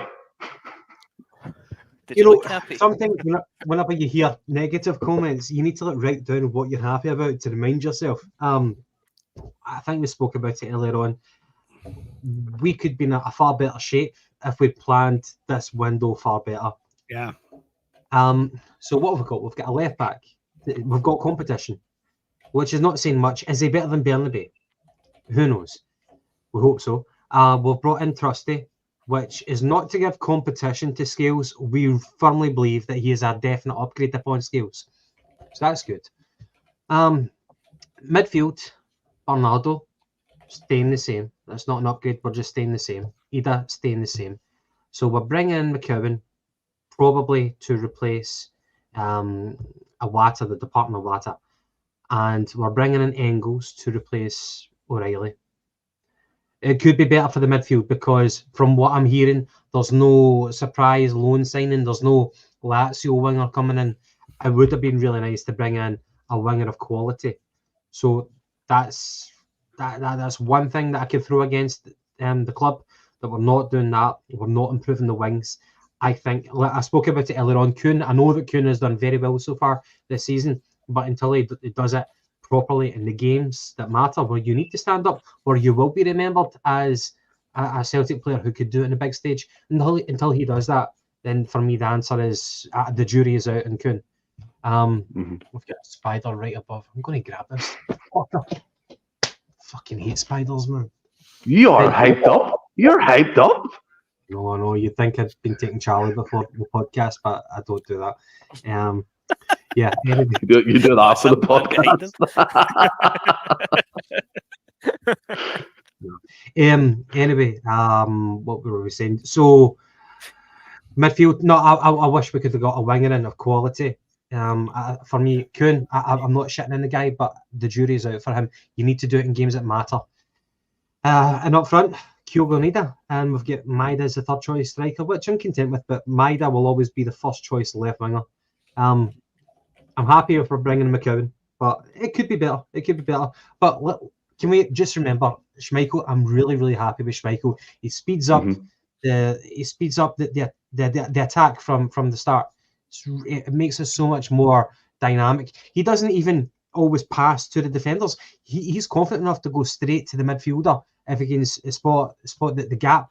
I'm really happy with that. Hart, that was not in his capabilities, so I'm happy with that. So as JP says, it could be so much better, but Little James says there's a vague contentness at this moment in time. But 1 hour to go. I really wish I had a yellow tie though for tonight. You spoke about the winger. I think JP put in the comments there as well that Ben Doak, he's away to Middlesbrough, so thank God for that. Another target apparently of ours. He has ditched to go to Middlesbrough on loan. But I'm in agreement here with your man. It's a backward step if we're getting McCowan for a while. I just talk about the go to James there, but it's just in my opinion. But what's your initial reaction to that, JP? Does it point to the fact we've maybe missed out on Alvin Sanchez that we were interested in for a long period of time in the window? I think it points out the fact that we spent far too much money on Engels for the board's liking, and there was no way we were going to spend £4 million on Alvin Sanchez. I knew that was going to happen when we pulled out of the deal to sign the post guy in the MLS. That was going to cost $8 million, and as soon as we agreed to deal with Engels, it was like, nah, that deal's done. Oh, we can't agree terms. We're too far apart on the price. And then we dropped to a player who was worth £4 million instead of £8 million, and we were too far apart on the price there as well. It's the usual Celtic. You don't want to spend any money. That's as simple as that, really. But the thing is, this guy wouldn't be coming in if the manager didn't like him, and he's got certain attributes that the manager likes. He knows this league. He will score goals in this league. He will play games in this league. And I was really pissed off this morning, really pissed off, when I heard that we wouldn't be getting a second midfielder. And especially with Iwata being apparently on the way to Birmingham. And I could not understand why we were letting a midfielder go when Rodgers had said he wanted another one. And, well, on paper, I'm happy with this. On paper, anyway. But it's not the kind of caliber of signings that we expected and wanted, and I'm not going to try and dress it up. That's the last thing I'll try and do. But yeah, in general, I'm happy with it. I trust the manager. That's it. I trust the manager's judgment, and if he thinks this guy's good enough, then he is good enough. The manager knows how he wants to play, and he knows who'll fit in the system. I seen this Sky Sports interview done when the interviewer was trying to push him on who he might be signing from the Scottish market, and he was like, I see what you're trying to get at. He had somebody in mind, and it was obvious that there was going to be a Scottish signing. I always thought there would be a Scottish signing in this window. I just couldn't work out who it was going to be because I couldn't see who in the Premier League was worth going and signing. But in terms of the European squad, I've been looking at it for months and months and months, and it's obvious that we needed at least one Scottish player in this window. I was hoping it would be someday with a bit more pedigree, but we'll take it. It's fine. I suppose you can. So will I. That's it. I suppose you can say that Luke McCowan has been playing well in a good Dundee team. Tony Docherty has them playing well. They're fighting above their station.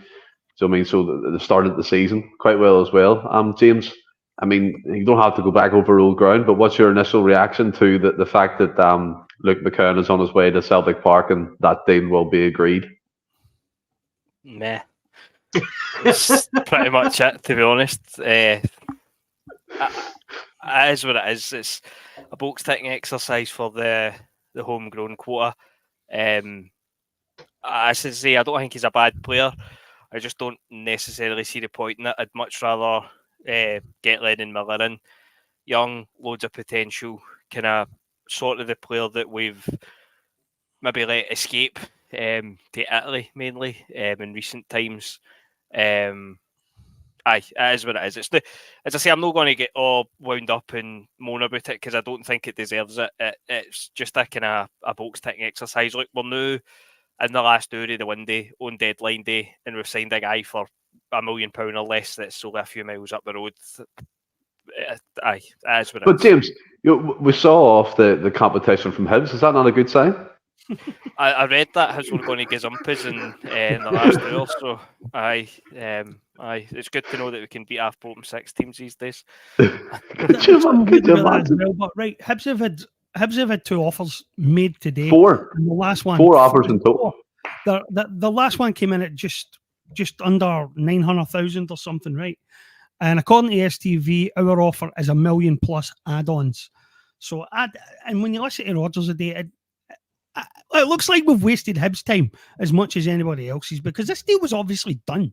This deal was obviously done. It could have been done at any point, as we've all said, over the last couple of months. But it's clear that the reason Dundee turned down 4 offers for Hibs for a player who's out of contract next season is because they already had an offer for Celtic. It's mad. It's crazy. Yeah, I'm just loving the reaction of Cal. I think this McCowan is instead of Bogus or Sanchez. If we signed either of the 2, I don't think we'd be. You're right. We'd be talking about Luke McCowan. When you look at it like that, that's the downer. That's the downside. Definitely. Well, just quickly, then, Gav, do you think Luke McCowan and Engels coming in signals the end of our activity? Because Rodgers was quite bullish today, saying that there's plenty of transactions going on behind the scenes. There was links to known players, but again, that's quieting down. It seems like we're getting Engels and McCowan, and then lat your lat. Do you think that's the end of what we can expect up until the deadline here at 11 o'clock? Well, there was talk about Alvin Sanchez, a guy from, was it a Belgian team perhaps? Swiss. 4 million odd quid. Swiss, aye, you're right. It's 4 million odd quid. So I would imagine that the way things are going, that wasn't no smoke without fire. I watched his clips on YouTube and I wasn't overwhelmed. The guy had really, really good pace. However, I think I was alarmed with his, albeit 21 years old, okay? So you don't want to get too negative, but I was alarmed with his decision making and his lack of technical ability. It looked like whenever he was dribbling, he would dribble into trouble. And I never saw too many opportunities where he was crossing it for his teammates. He looked very raw, but with great pace. And a little bit more physicality than Kuhn. So for 4 million quids, I wasn't too sure about that. That felt more like getting in a body rather than getting in a person of quality. And that was the theme for this transfer window. Don't bring in bodies. The wage bill was bloated enough with people who were not contributing, who were in the fringes, who were never threatening to make any proper material impact for Celtic. So the mandate from Brendan Rodgers, that's the word, the mandate from Brendan Rodgers was you bring in people of quality who will help us. And if you cannot do that, then I'm not interested at all. And I think to an extent we have done that. But yes, we've left it too late. But we've got 45 minutes left. Who knows? Who knows? You know, stranger things have happened. Didn't we get Cameron Carter-Vickers and Jota at the 11th hour on the last day of the season? I'm not suggesting someone of that significance, but who knows? Like, we're probably going to stay alive until then anyway. If we're working on something that's been kept very quiet up until now, there's only 45 minutes left. If there's something been going on in the background, it's something none of us has heard anything about, I think. Yeah, and they can submit the paperwork on the dotted line at that time, or potentially after the thing, as long as they can prove that something was signed or whatever. I'm sure there's some sort of technicality for being late over the 11 o'clock deadline, but look, probably unlikely. I would have liked to have one more quality signing. I would have liked to have a winner. Yeah, I would have felt better.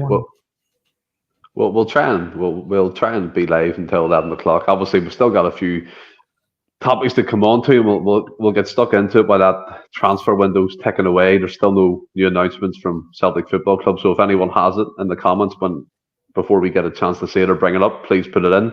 I know people are checking their phones, like James, JP's on his computer and stuff, so Gav as well, usually be well in tune. I only have this open, so I can't be at two things at once here. But yeah, I mean, we've got Gav will come straight back to you.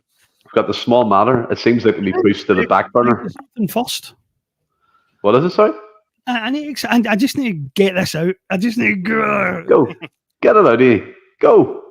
Billy Gilmour just signed for Napoli, right? How can two midfielders from that fucking appalling Scotland team that we watched flop so disastrously in the Euros have signed for fucking Napoli? Our manager said, why is Steve Clark still in a fucking job? JP, can I ask you, are you a Scotland fan out of curiosity? I know that not every Celtic fan is a Scotland fan. Oh, man, that just annoys me. It really does. JP, Gav was asking you, are you a Scotland fan? Are you an avid follower? I wouldn't say I'm an avid follower. I can't say I was terribly bothered until about maybe 10 or 15 years ago. When I got bit by the minutes ago. Yeah, that's what I was thinking. And then by the whole Tartan Army thing, because I worked with the guy who runs the famous Tartan Army magazine, Ian Emerson, and I produced a couple of issues for him, and I've been a crazy Scotland fan ever since. And I'm pretty pissed off, actually, about the Euros. I'm still pretty pissed off about the Euros. I wrote a bit about it after it, but I didn't express my horror and disgust as much as I would have liked. But yeah, I can't. Two members of that midfield have signed for Napoli this week, and I find that amazing. Can I just say, like McDominay, he was linked with us. He was. He would have been a colossus in the Celtic midfield. But for me, it was never ever going to happen. Never going to happen. Yeah, I have to say, like I was thinking, like James, maybe 10 to 15 minutes ago, JP realised that two players that played for Scotland were on their way to Napoli. But Gav, yeah, start with yourself. It seems like this Glasgow Derby against Sevco has been pushed way to the back burner. I mean, you're talking about build up and hype. It's definitely one that hasn't had the build up and hype that it should have. But again, it's Derby weekend. It's still the same feelings. It's still the same excitement for me anyway. Nervous, trepidation, anxious, anxiety until the game kicks off. How are you feeling? I'm coming up to this. We've had a lot of distractions. We've had the Champions League draw. We're all about the transfer window. But have you been thinking about it this week? Have you had any thoughts, feelings yet? Well, I did actually get the fear whenever I saw, which JP was alluding to earlier, whenever the news was that Cam and Carter Vickers didn't train today. So that's been cleared up, that he was just having a day of rest, which surely happens a lot. Now, Little James followed up with to say that Welsh and Scales didn't train as well. So, Little James, did you not? No. Did you not? I say, if Carter Vickers is injured, it'll be Welsh and Scales at play. Oh, right, okay. My mistake. Okay, sorry about that. Right, okay. Well, so there's no fear in defence because we've got a full strength defence. So let the fun begin. Really, let the fun begin. Now, the unignorable fact, though, over the past few seasons is that almost every Celtic and Rangers game has been a 1-goal margin. And how often have we said that going into the games we've been so overconfident and we're going to skirt them 3-0, 4-0. Now, we have done it a couple of times. We had the 4-0 at Parkhead, with the 3-0 at Parkhead as well, the 3-0, the night game where Hatate scored 2 goals. Apart from that, it's all been 1-goal margins. Apart from that one disastrous defeat where it never counted, although I was still pissed off at that. Yeah. So, on paper, we're going to scud them. Will we scud them? Maybe not. Maybe not. It might be a 1-0, 2-0. It might be a hard-fought game. I think that boy, who have they got in their midfield? Diomande, who in the final, in the Scottish Cup final last season, he got away with murder. He should have been sent off, but he had so many unaccounted for fouls, and I was a bigger belief how the referee never addressed it. So I don't like that player because he is a fouler, and that can have consequences. Another thing which can have consequences is beating it as the referee and Andrew Dallas on VAR. I think that the one really to watch out for is Andrew Dallas.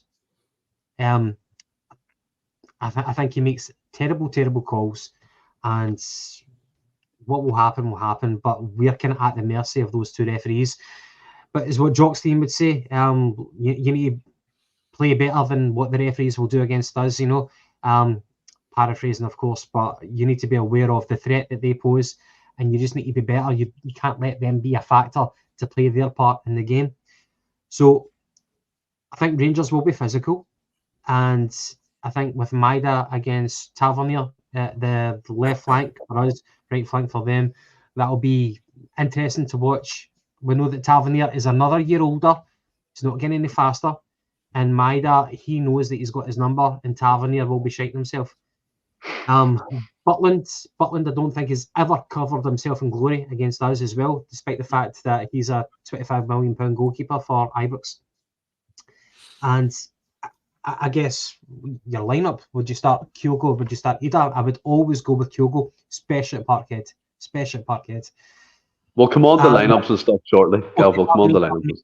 Pardon me. Okay, well, without getting ahead of myself, I'm looking forward to it. It's going to be good. And yeah. What is it the old managers used to talk about, the psychological edge winning the first games, AP? And obviously there's been a lot of upheaval. There's been a lot of stress over across the river this summer, and none more so than their star players leaving for. No, sorry, that was our star player left for 25 million. Their star player left for what was it, 300k to go to the Blackburn Rovers. I believe you have a statement, and it'd be quite funny to read out. But tie that in with what I asked Gav, JP, about how you're feeling towards the game coming up this weekend as well. I can't wait. I'll get to that in a second. You have to hear this. This is remarkable. This guy is his own worst enemy. I wrote about this guy earlier on the day, and his battle with Chris Sutton. He never stops going on about irrelevancies. He was asked what he would bring to the team, and he said, "I'm different. I appear different, obviously, with the blonde hair and the socks and my bits and pieces. I also appear different because people acknowledge there's a footballer there. So it's really important for me to put a lot aside and let my football speak. That's why I chose this club and this manager." So there you go. Blackburn fans already know what they have to look forward to. The blonde hair and the bits and pieces. Wow, okay. That's remarkable. That's a remarkable first statement for a guy who's accused of not being focused completely on the game. If that was a Celtic signing, I would be shiting myself, seriously. I would already be fearing the worst. But anyway, very good. That sets the alarm bells ringing for McCowan. He's got blonde hair and all, so we'll need to wait and see if he mentions it. As long as he leaves his bits and pieces in Dundee, then we'll be all right. No, I can't wait for Sunday. I think we're going to scalp them all over the park, really seriously. I couldn't believe how good we looked in pre-season, and you always worry that pre-season you can't take too seriously. But the calibre of teams we were up against and the way we played, completely without fear, every player knowing what every other player was doing. It's obvious that Rodgers has been working hard over the summer and getting these guys up to speed. I cannot wait for this game. Cannot wait. James, talking about a statement victory all week, and it's the one thing that we're short against them under this manager. Is it a statement victory? A statement that says we're good in your pitch. But I think it's all the ingredients are there for it on Sunday. I think it'll be comfortable.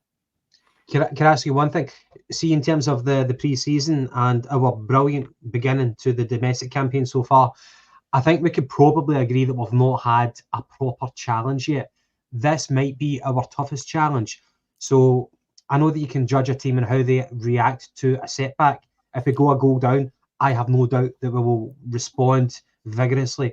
But do you think this will be the biggest challenge that we will have faced in the past few months? So, and do you, apart from that, well, I know that you're overwhelmingly confident, but biggest challenge, you don't see anything other than an overwhelming Celtic win? Do you not think it may be a tight game at all? No, I think I'll be comfortable. I think we'll play them off the park. I actually think we'll play them off the park. I can't believe how absolutely brilliant they were after beating Ross County at the weekend, because I have watched just about every one of their games this season, and that is the best they've played, if you want to say that. But they weren't particularly brilliant. They weren't particularly incisive in parts of the game. They're relying still on they're relying on players who were halfway out the door when this transfer window opened. I actually put up on Twitter yesterday asking whether Saudi Arabia is still there, because we haven't heard anything from Saudi Arabia for it. Has there been like a giant sandstorm or something that's like cut off all communication to Saudi Arabia? Because I thought all these guys were going there. I thought Dessers was going there. I thought Tavernier was going there. And these deals were just about done, and we were just waiting on the phone to ring. Maybe the phone hasn't rung. Maybe something's wrong. Maybe somebody should paid the bill. UN should be on that or something. But you know, there's players in that team who know they're not wanted there, right? Dessers knows he's not wanted. Tavernier knows that his armband was already getting given to the goalkeeper. The goalkeeper, he had both feet out the door until he talked to the chairman, not the manager, for reassurance about the club. The chairman, which is mental to me. In fact, that was a Celtic player, a senior Celtic player, talking to the chairman instead of the manager and asking what the plan is. The media would be all over that and they'd be annihilating us.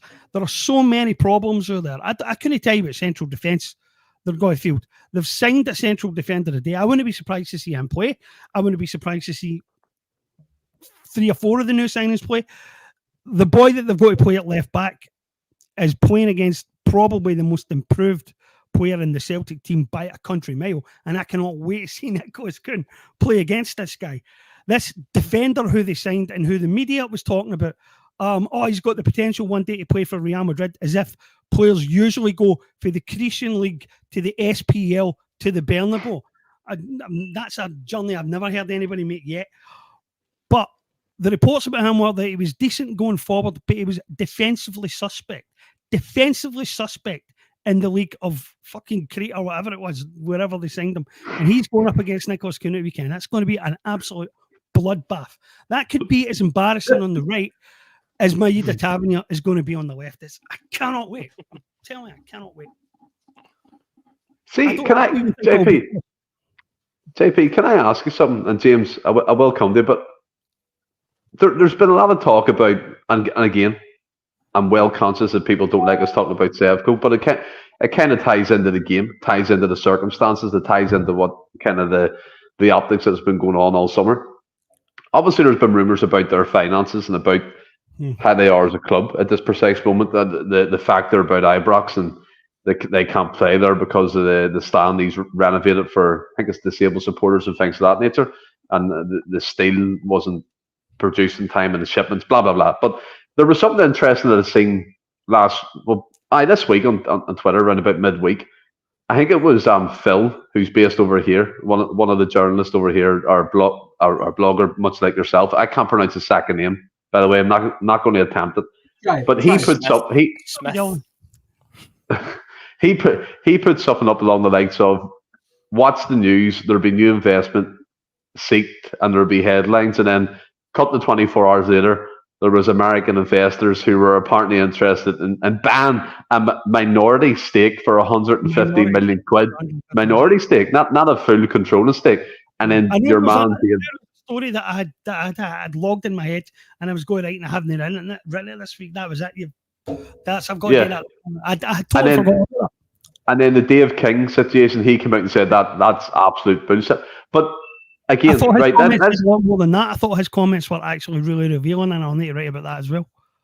But let's have a look at this, kind of not trying to be biased or say their skin, but basically, JP, is their finances as bad as we think? Or people are talking about administration. Is that going to happen? I don't think that will. But is their finances as bad as they were in 2012? Let's say that depends on some of what's going on behind the scenes. This thing with the stadium, right? Now, they might just make it. They might just get the stadium ready for September, for the mid-September, end of September, like they're talking about, right? But in order to do that, that isn't cheap. They must have building teams working round the clock, and that's expensive. So we don't know how much money they've had to spend on that. We don't know how much money they've spent already and how much this has cost them. It certainly, you guys were talking earlier on about the Europa League, the Europa League run, and how Ibrox played a major role in that. I don't think it's even up for debate that not playing at Ibrox was a serious reason why they're already out the Champions League. I mean, Kiev only a great side. They were no great shakes. And I think with an Ibrox crowd behind them, they might have been able to pull that off. But with that half-empty Hampden, the writing was on the wall, I think. So it depends what's going on. I mean, we know that they settled the Elite case, but Elite had a win in hand. So what do you settle that for? I mean, if you think the verdict's got to come in about 8 or 9 million or 11 million or whatever it was going to be, how much do you settle for? Would you settle for less than 6? I don't think so. It just depends what the payment terms on that are and when they have to have the money. They were expecting to sell, but they were expecting to sell Butland in this window. They genuinely believed that deal was going to get done. Now, the groundwork for that deal was already laid in the summer, because towards the end of last season, in fact, at the end of last season, once we'd won the cup and everything was out of the way, Jackson and other journalists started briefing that Butland had asked to leave. And that was the first step towards selling this to the Rangers fans. And they expected the guy to go.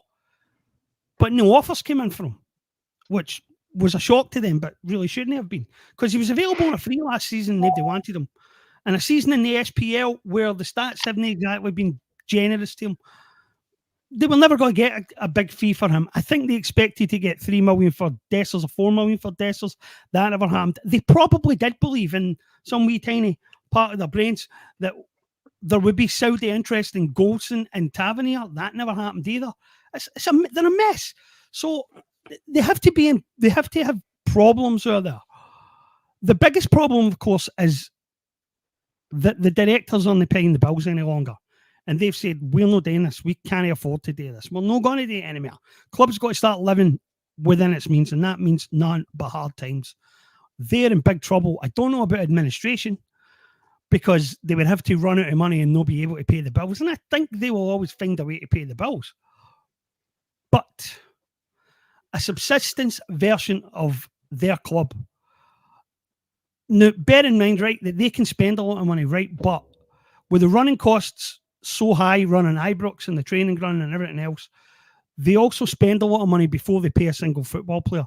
So a club based out of Ibrox, living on only what can spend, if they had been forced to do that in the last 10 years, they would be on the level of an Aberdeen, and that might be their future, their long-term future.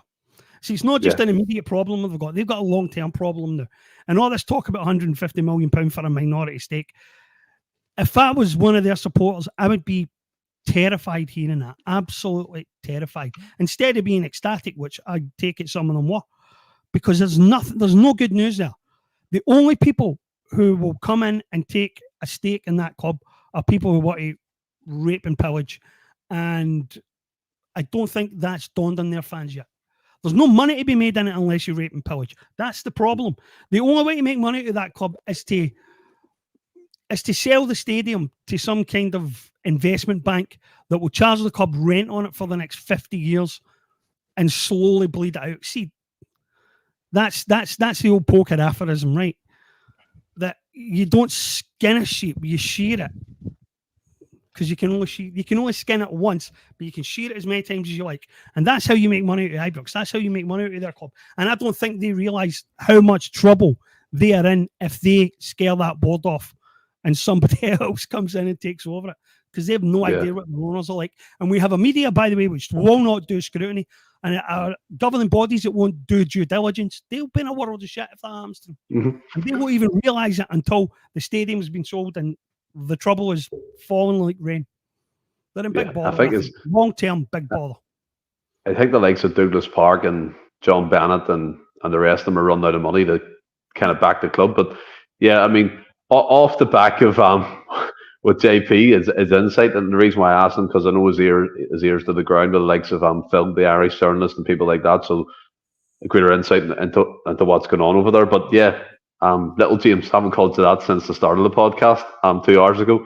How are you feeling about the game? And I'm just going to go to the toilet. If you finish your point, Gav, will you take it for a second until I come back? Yeah, but James, over to yourself, buddy. How are you feeling about the game? I'm feeling pretty confident as well. I must admit, I don't like feeling confident getting into these games. I fucking feel as if it comes before I fall, but no, to be fair, I was confident getting into the last one as well. But look, everybody says form goes out the window with these games, and by and large, it really doesn't. It normally goes with the form, and we are the form team in the country. We've carried the form in for pre-season, and we've not really let up ever since. So there's going to be somewhat a feel-good factor about the club, I'd imagine. Obviously, with the announcements that's still due to come out in the next kind of half hour or so, breaking the transfer record. I don't picture any of them starting. I imagine everybody, probably Bernardo aside, obviously Schmeichel, but I imagine all the new signings will be on the bench. But no, I'm feeling pretty confident that we'll get it done. And I think I agree with what you're saying as well, James, in terms of we've not had a kind of statement result against them for some time. I think we've had the opportunity to do it, but it feels as if we kind of we go 2 up or something, then we kind of rein it in a wee bit, try and shut up shop. And it was, I'm getting the games mixed up, but mine was it 2-1 last year? We were kind of 2-0 up, and then we were clinging on for dear life come the end, as if we were trying our best to lose the game. But no, I'm confident, and hopefully it's comfortable, and we can get a wee party on Sunday afternoon. So I'm looking forward to it. Yeah, it is. I'm looking forward to it as well. I mean, JP's full of the confidence that we're going to hammer them. Gav, a wee bit more trepidation there in terms of the result. Obviously expecting a win. And like yourself, James, I'm looking forward to it. I think it's been put in the back burner for obvious reasons, the Champions League draw and the transfer window and stuff. And do you think, Gav, again, your opinion on what JP was saying about their finances, that people, I mean, I've referred the Sev Kona as like the Borussia Dortmund of our league. They might win the odd thing every 10 or so years, but I mean, with the money we have, with the security we have at this precise moment, you can only really see dominance for Celtic for years to come. That's obviously without becoming complacent. I mean, we know this board has a previous form of that, but would you be confident of Celtic being dominant for years to come in the SPFL? Quite a scary comparison that you make, considering that Dortmund did make the Champions League final. Well, obviously not directly comparing the teams, Gav, but I mean trophies and Espanyolification. Yeah, that took the words out of my mouth. Look, on paper, yeah, I think that Rangers need to be very, very reckless and get very, very lucky to try to claw back this gulf on the pitch and the gulf off the pitch. Absolutely. But there's a massive risk with that, taking that gamble. So, for example, I remember after Rangers won, Sefco won the league under Gerrard. One of my best mates, he's a Rangers fan, and we met off a barbecue in the summer, and we were talking about it, and I'm like, why have you not signed anybody? Now, this was before we'd got Ange in, before when we were still like trying to court Eddie Howe. I'm like, why have you not strengthened your team? I'm like, you've just won the league, an invincible domestic league. I'm like, why have you not strengthened it? Why are you not pushing for the jugular right now? And he says, well, why do we need to? He was kind of caught up in his own hubris of his team winning the league. And I'm like, you're a seasoned football fan. Why can't even you remember the old adage, you strengthen from a position of strength? And it totally escaped him because of the fact of that one league, out of that 1 year, of so many years of dominance. He was caught up in that jubilation that you forgot what you're meant to do when you're in that position. And obviously the history shows that if you don't do that, then you're going to fall back. And Celtic just had to slip up once. We realised where we went wrong. We got in Ange Postecoglou, spent a fair amount of money, and we replenished the squads, and now we're back where we are right now. And yeah, I've totally forgotten the question. What was the question, Stephen? I was basically saying, do you expect Celtic... This is twice this has happened tonight. No one listens to me. But I was basically saying, do you expect Celtic dominance from here on out? Right, okay. Yeah, so talking about risk and reward, that's a difficult calculation for Rangers to kind of approach.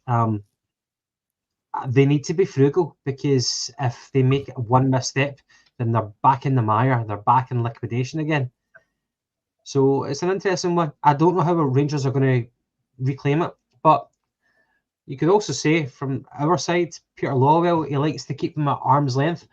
Arm's length is not that very far away. It's within reach, It's within reach.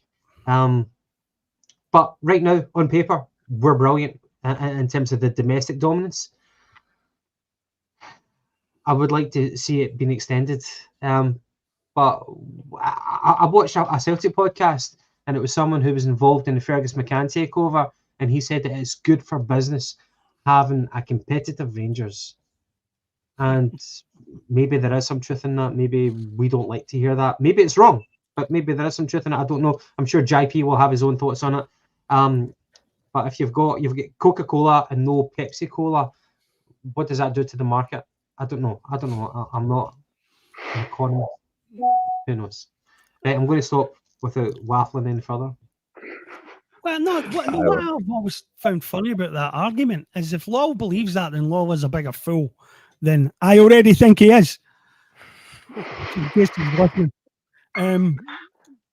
Because if that's the strategy, right, then we've reckoned without something fundamental, and it's their ability to just get worse and worse and worse and dig their own hole ever deeper. So what if we're trying to keep pace with that? Do we just continue to go backwards at the same pace as them? Shit, Aberdeen might overtake both of us before long. I think you need that. I think you need that's that. The one thing that we've got no control over, right? We've got no control over what they do over there and how big a mess they might make. This is a club that doesn't even have its own stadium to play out of because they can't even get something simple like that right. Even the ticket situation, they had months in an empty stadium to get their shit sorted out and follow a simple set of instructions to make sure that their safety code was the same as ours at the same time. And they didn't even bother with that. They didn't even apply for planning permission until we cancelled the tickets. I mean, their ability to go backwards is astounding to me. And if our policy is to continue to keep them at arm's length, that means we need to go backwards at the same pace. And Can I say, would it be a better example?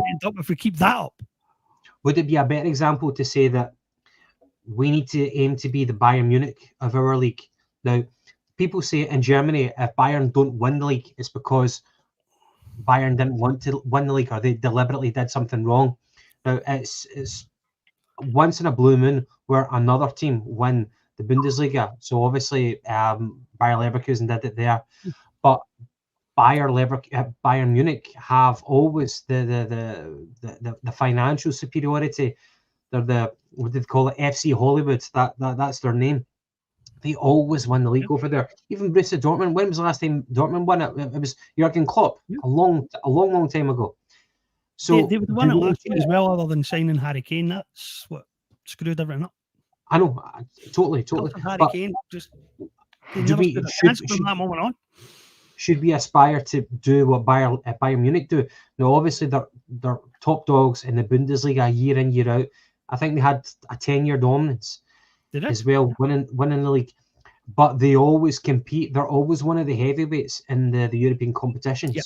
So is there some sort of model that we can base ourselves upon about what they do to be miles away? So what keeps their fans engaged? To be miles away from the nearest competition in the Bundesliga, but their fans are always engaged in the European echelons. So can we turn that around? Because whenever we saw Rangers getting liquidated and reforming as a new club, I'm going to say something. I'm going to say something heretical here, right? And I probably shouldn't admit this. For the first 2 years after the new co was formed, I was pretty pissed off that we didn't use the opportunity to kill them forever, to kill any version of them, to turn Ibrox into a Tesco and just erase them from existence, right? And it was only watching them flail and flounder, try to get out of the championship and needing 2 attempts to do it, and losing the Scottish Cup final to Hibs that I realised that we were actually blessed with something that would be even sweeter if it all came together. And in a way, I'm glad that we did not win a domestic treble while they were out of the league and then won 4 of them in a row after they were back. And I wouldn't trade that for anything. I like them exactly where they are, clutching at our heels, forever in our shadow, eating our dust. I want them to stay there forever. I want there always to be a version of them, but this version of them. This flailing mess that we can laugh at and mock without mercy. And I'll never get tired of that. I will never get tired of that. Yeah. The rest of my life, I will dine on that. I will drink their tears. I will never be tired of it. I think for me, like making the point of what you said, JP, I was raging that any form of them come back and then it obviously tried to claim the old history of the old club that existed before they died. And I was looking at, like, remember Gretna, for example? They got pumped out to like the Scottish National Leagues, and I think they're called Gretna 08 now, and playing on a different ground and stuff like that. And I thought that, again, I remember there was a retail giant interested in buying Ibrox, wasn't there, to turn it into, I think it was Tesco. I think it came out that it was Tesco that were interested in buying Ibrox, and that, again, I wanted all that. But I do kind of agree. If you hindsight is a wonderful thing. All these trophies that we've been able to lord over them and kind of mock them with, and do you know what I mean, have a laugh with and stuff of that nature has been fantastic as a fan. And what Gav was saying about being the Bayern Munich, I think we basically are. We're there at the moment. We are the Bayern Munich. We just need to improve the European aspect side of our game, and then, you know, that things will be even more rosier than they are in the garden. But Gav, we're sitting at 10 to near 10 to 11 at night. Is there any other rumours you can see floating around? I don't know if you've been looking, but I know there's rumours that the Luke McCowan deal might need extended to pass the deadline because the paperwork hasn't been quite completed. But is there any whispers online about anything being completed? Nah, mate, unfortunately, there's no other names. I'm looking at Twitter, looking at news now for Celtic. I saw a disturbing photo of Jota in like a red football top signing for Rennes. It just looked tragic. I wonder what wages he's on. But football's a funny game, and you learn from your mistakes. But in terms of Celtic, no.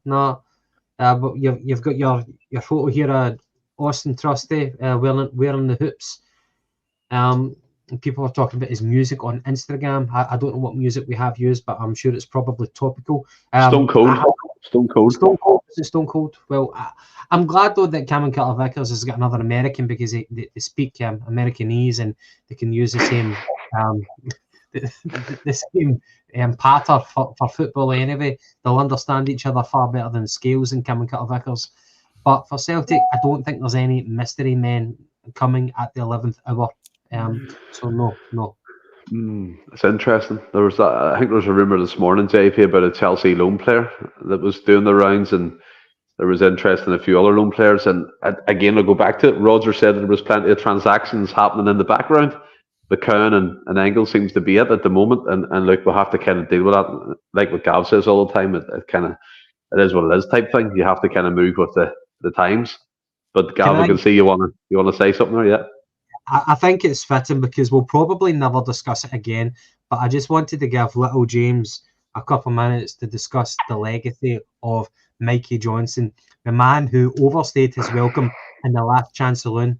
He has signed for West Brom Albion.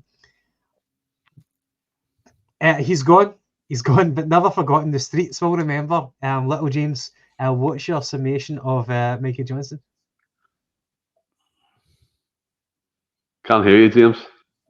Muted, are you? I think it's so harsh. I think the boy had great potential. I think he was well deserving of a last chance. I don't think he's ever been given that. And it's just shite that we'll not really get to see a proper farewell at Parkhead. He's going to obviously be down there now. So I'm absolutely devastated. No, but all kidding aside, that and that deal alone, see if we signed Miofsky the night, I would have had a bottle of champagne sitting on the table. Honestly, I am so glad that he's away. We don't need to hear about how good he was against fucking Cumbernauld Juniors in pre-season, and he deserves another chance. He's 84 and he's got great potential. He's an absolute myth. He's always been a myth. He always will be a myth. He's 27 and he's played a good 2 months at West Brom. He was absolutely fucking second coming of Pele in Portugal. If you listen to people talking about him, but when you actually look into his stats, they're grim. So the fact that we've actually managed to get pounds sterling for him, never mind 3 million of them, is absolutely mental to me. I absolutely delighted, and it's a permanent. It's not even a loan, because it means that we don't need to, as I said in January, we don't need to come back and hear serious step overs he done in the training video on YouTube. There's definitely a player in there. Is there? Fuck, there never was, there never will be. Good riddance, man. Yeah. But apart from that, he did play well against Dundee just after Christmas. Yeah, again, Mikey Johnson for me. Look, he came in as a young guy and he looked really good. Injuries really, really curtailed his career at Celtic, and obviously that famous gif we all know we need Lennon. Do you know what I mean? And James, I get what you're saying, but there was times where he did look a good player. He was had a lot of flair about him, and his final product at times. Honestly, I wish I could fucking talk to somebody that I spoke to at Parkhead when he broke through. I've said that the full time he was here, he's probably the only youth player that we've produced in about the last at least 10 years anyway. You're probably going back to Aidan McGeady, the last youth player that we've produced that can actually do a step over. And because of that, automatically had potential. And I've never, ever, ever understood the hype. And he's never lived up to any of that hype. And he's moved to West Brom in the Championship. James, who would you rather? Mikey Johnson or Lewis Morgan? Oh, I'm going to need to say Lewis Morgan now. Fuck off. Fuck that shit. Honestly, look, it's not even. Look, I've probably been harsh or having a laugh, I know that, but it's not even the boys' fault, to be honest. It's just the way that his career at Celtic's played out in terms of all these last. Angles is being announced as we speak. Yeah. The way his career's played out and all that at Parkhead in terms of in and out the side, never really meeting the hype, injuries. But honestly, I've never got the hype. He genuinely would have been due for a testimonial. That would maybe been held in a public park or something. But I am absolutely delighted he's away. Can I just, again, breaking news, wee bit of Jim White shite here.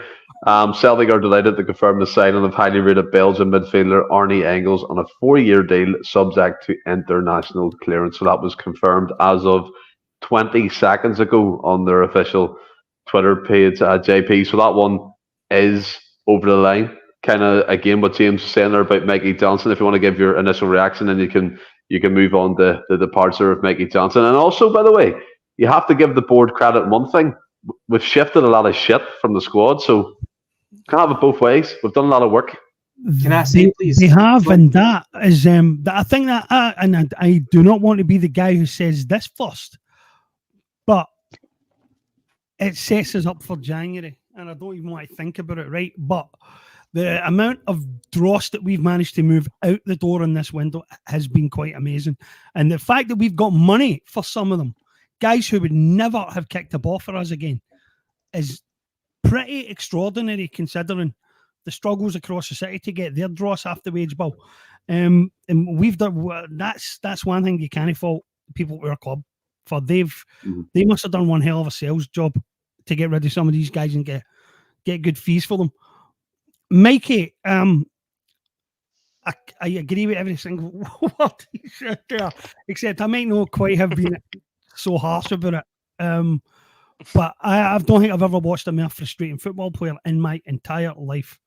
And the thing you're talking about potential, I could not agree more, right? Because that was the record we were doomed to hear on repeat for every minute that he stayed at the club after this window.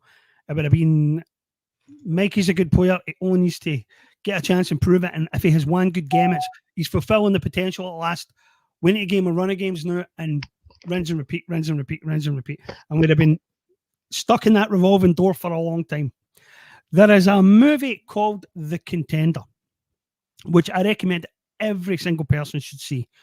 Jeff Bridges is the US president, and he's got to pick a VP. And he picks, what's her name? Can't remember her name off the top of my head. But he picks a woman. That's what I was going to say. He picks a woman, right, to be the VP.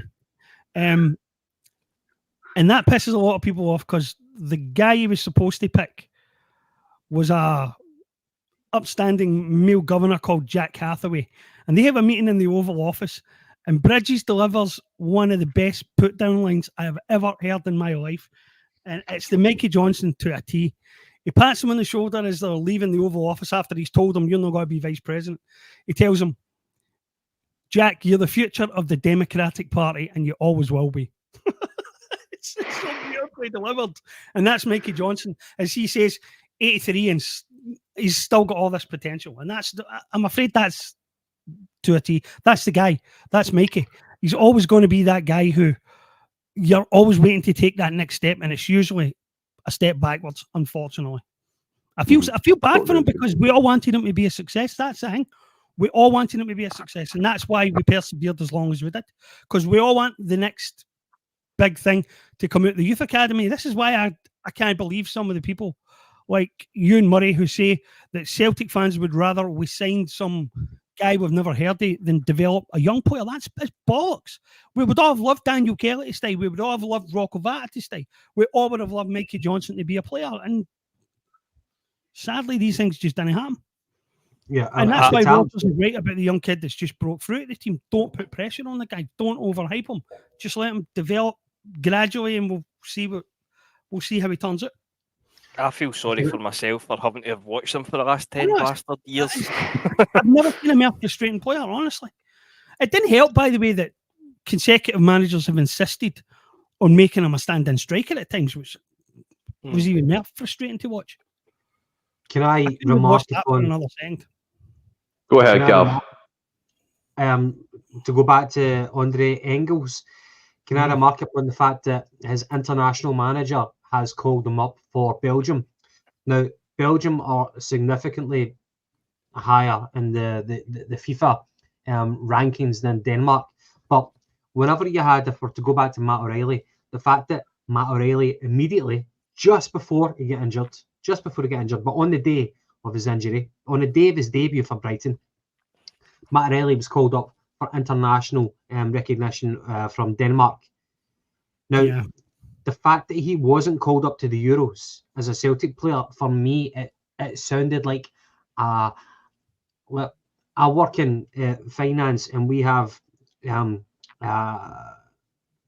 international blacklisting. You know, like if you're from a certain country, then you don't lend to that person, and it's because of sanctions, and there's reasons for it. It's logic, you know. But the way that the international manager for Denmark blacklisted Matt O'Reilly from selecting him for the Euros, Matt O'Reilly developed at a ridiculous pace once he signed for Celtic. Mm-hmm. Yep. He was contributing for a really well-regarded European team in Celtic, and he had his best season ever last year. And for the fact that he was blacklisted from the Euros, but then as soon as he signs for Brighton, he's given a call-up. It smacks of elitism. Yeah, and I am so happy that Engels doesn't have that blockade in his pathway. That he knows that he can develop as a 20-year-old at Celtic and still be called up for a much better team in Belgium.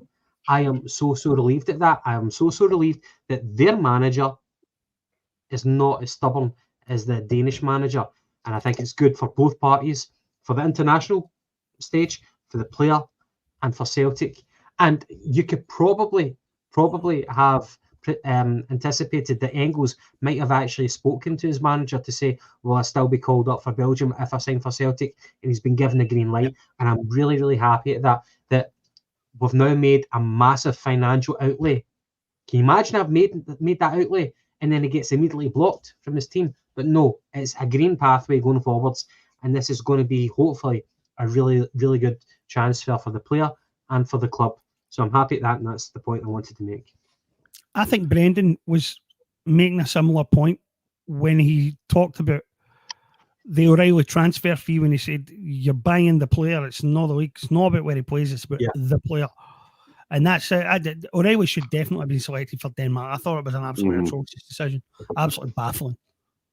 And I think it's one of those decisions that in hindsight they probably regret, because they weren't particularly brilliant during the Euros. They didn't offer very much an attacking threat. There is a definite snobbery towards different leagues for international managers. But look, that brings us right past the end of the window, and it looks like we've only signed Arnie Engels and Austin Trusty. No sign of Luke McCowan yet, but I do believe there's an extension because the paperwork has been agreed, and there's evidence that a contractor was verbally or physically signed before the deadline happened. So that's one to keep an eye on. There's no whiff of any loan players from a Chelsea, from anyone in the Premier League coming up. So I think we can maybe put to bed that any other left field signings are coming in. But just quickly before we wrap up, everybody, it's been a long one. 2.5 hours we're in, and it's just quick fire. Anyone can take it. I'm not going to say a name. Does Arnie Engels dispel the kind of narrative that Celtic can't sign anyone from the top 5 leagues? Yes, completely. Smashes it to smithereens. Okay. Gav? Yeah, I think that he was a highly coveted player, but he's one of those type of players that it was like signing John McGinn at St Mirren, but people had to wait till they got to Hibs before they were going to put in the serious bids. We are now shopping in that transfer market where we recognise the potential, but we're taking the risk a little bit early, and we've done that rather than other clubs have done that. Now, history might say that we were totally wrong, or history might vindicate us, but I think it's the latter, that we are shopping in that transfer market where we've spotted the talent initially, and we have to be the shark that goes in there first before he has 2 seasons in the Bundesliga, or 3 before he really solidifies his reputation. So yeah, I'm happy at that, and we've snapped up a big. It got Rookie of the Year, Rookie of the Month awards at least twice last season for Augsburg. That's what I read. Yeah, he seems to have a decent pedigree. And James, final word with yourself, mate. Does it dispel the myth that Celtic can't? It's definitely a kind of changing the times. Normally, when we get a player from down south or abroad or whatever, it tends to be like the left back, maybe a highly rated youngster that's not going to get in the first team, or possibly maybe kind of damaged goods or somebody that's maybe not lived up to the heights of getting into the first team, similar to Carter Vickers at Spurs. This is a guy that's been playing regularly, impressing, as you've said there, obviously in the national team now. And hopefully, as a sign of the times, we've sold a guy for 30 million, 25, 30 million, and we've actually went out and spent proper money to replace him. So I'm content. Yeah, content, I think's the word going around in the comments anyway. There's Plunge McNugget saying he's happy. A few people saying they're happy with what they got, but they're a wee bit disappointed as well. But look, it is what it is. We'll have to kind of move on and look forward to the season and look forward to the Glasgow Derby game. We spoke about the Champions League draw. We've went in depth on the transfer window, and we've also spoke about the Glasgow Derby coming up. So let's hope for a good win on Sunday. Let's hope to see some of the new signings taking their place, even from the subs bench, just to get a good look at them. But have you all enjoyed tonight? Been a long one. I appreciate that, but have you enjoyed it? No, it's been excellent, guys. Thanks again for having me on. No problem, JP. Good. And let's hope we're back on Monday. Go ahead, Gav. I just feel that with my kind of moment earlier on with McCowan, it feels like for the rest of the season I am tied to this man's fate. You know, like you are. Yes. It feels like if he has a bad game, I need to justify myself, especially to James, a little James on the podcast. But James had that similar kind of fate with Aaron Moy as well. You know, that he wasn't a fan of the guy. You know, so I think we've got our favourites and we have our not so favourites. But we want the best for Celtic. Hopefully, the guy is a good squad player. I know it's not been 100% confirmed yet, but we believe that the paperwork has been signed on the dotted line, and it's just a matter of time. We'll probably find out by tomorrow morning that it has been a valid signing. Hopefully, anyway. Yeah, 100%. And what's that song title? We got to roll with it. We got to roll with it, and we got to look forward to the Glasgow Derby game. And to everyone that's stuck with us for the 2.5 hours right through the end of the transfer window, we appreciate it. And I just want to say, stay well, keep safe, heal, and we'll see you Monday.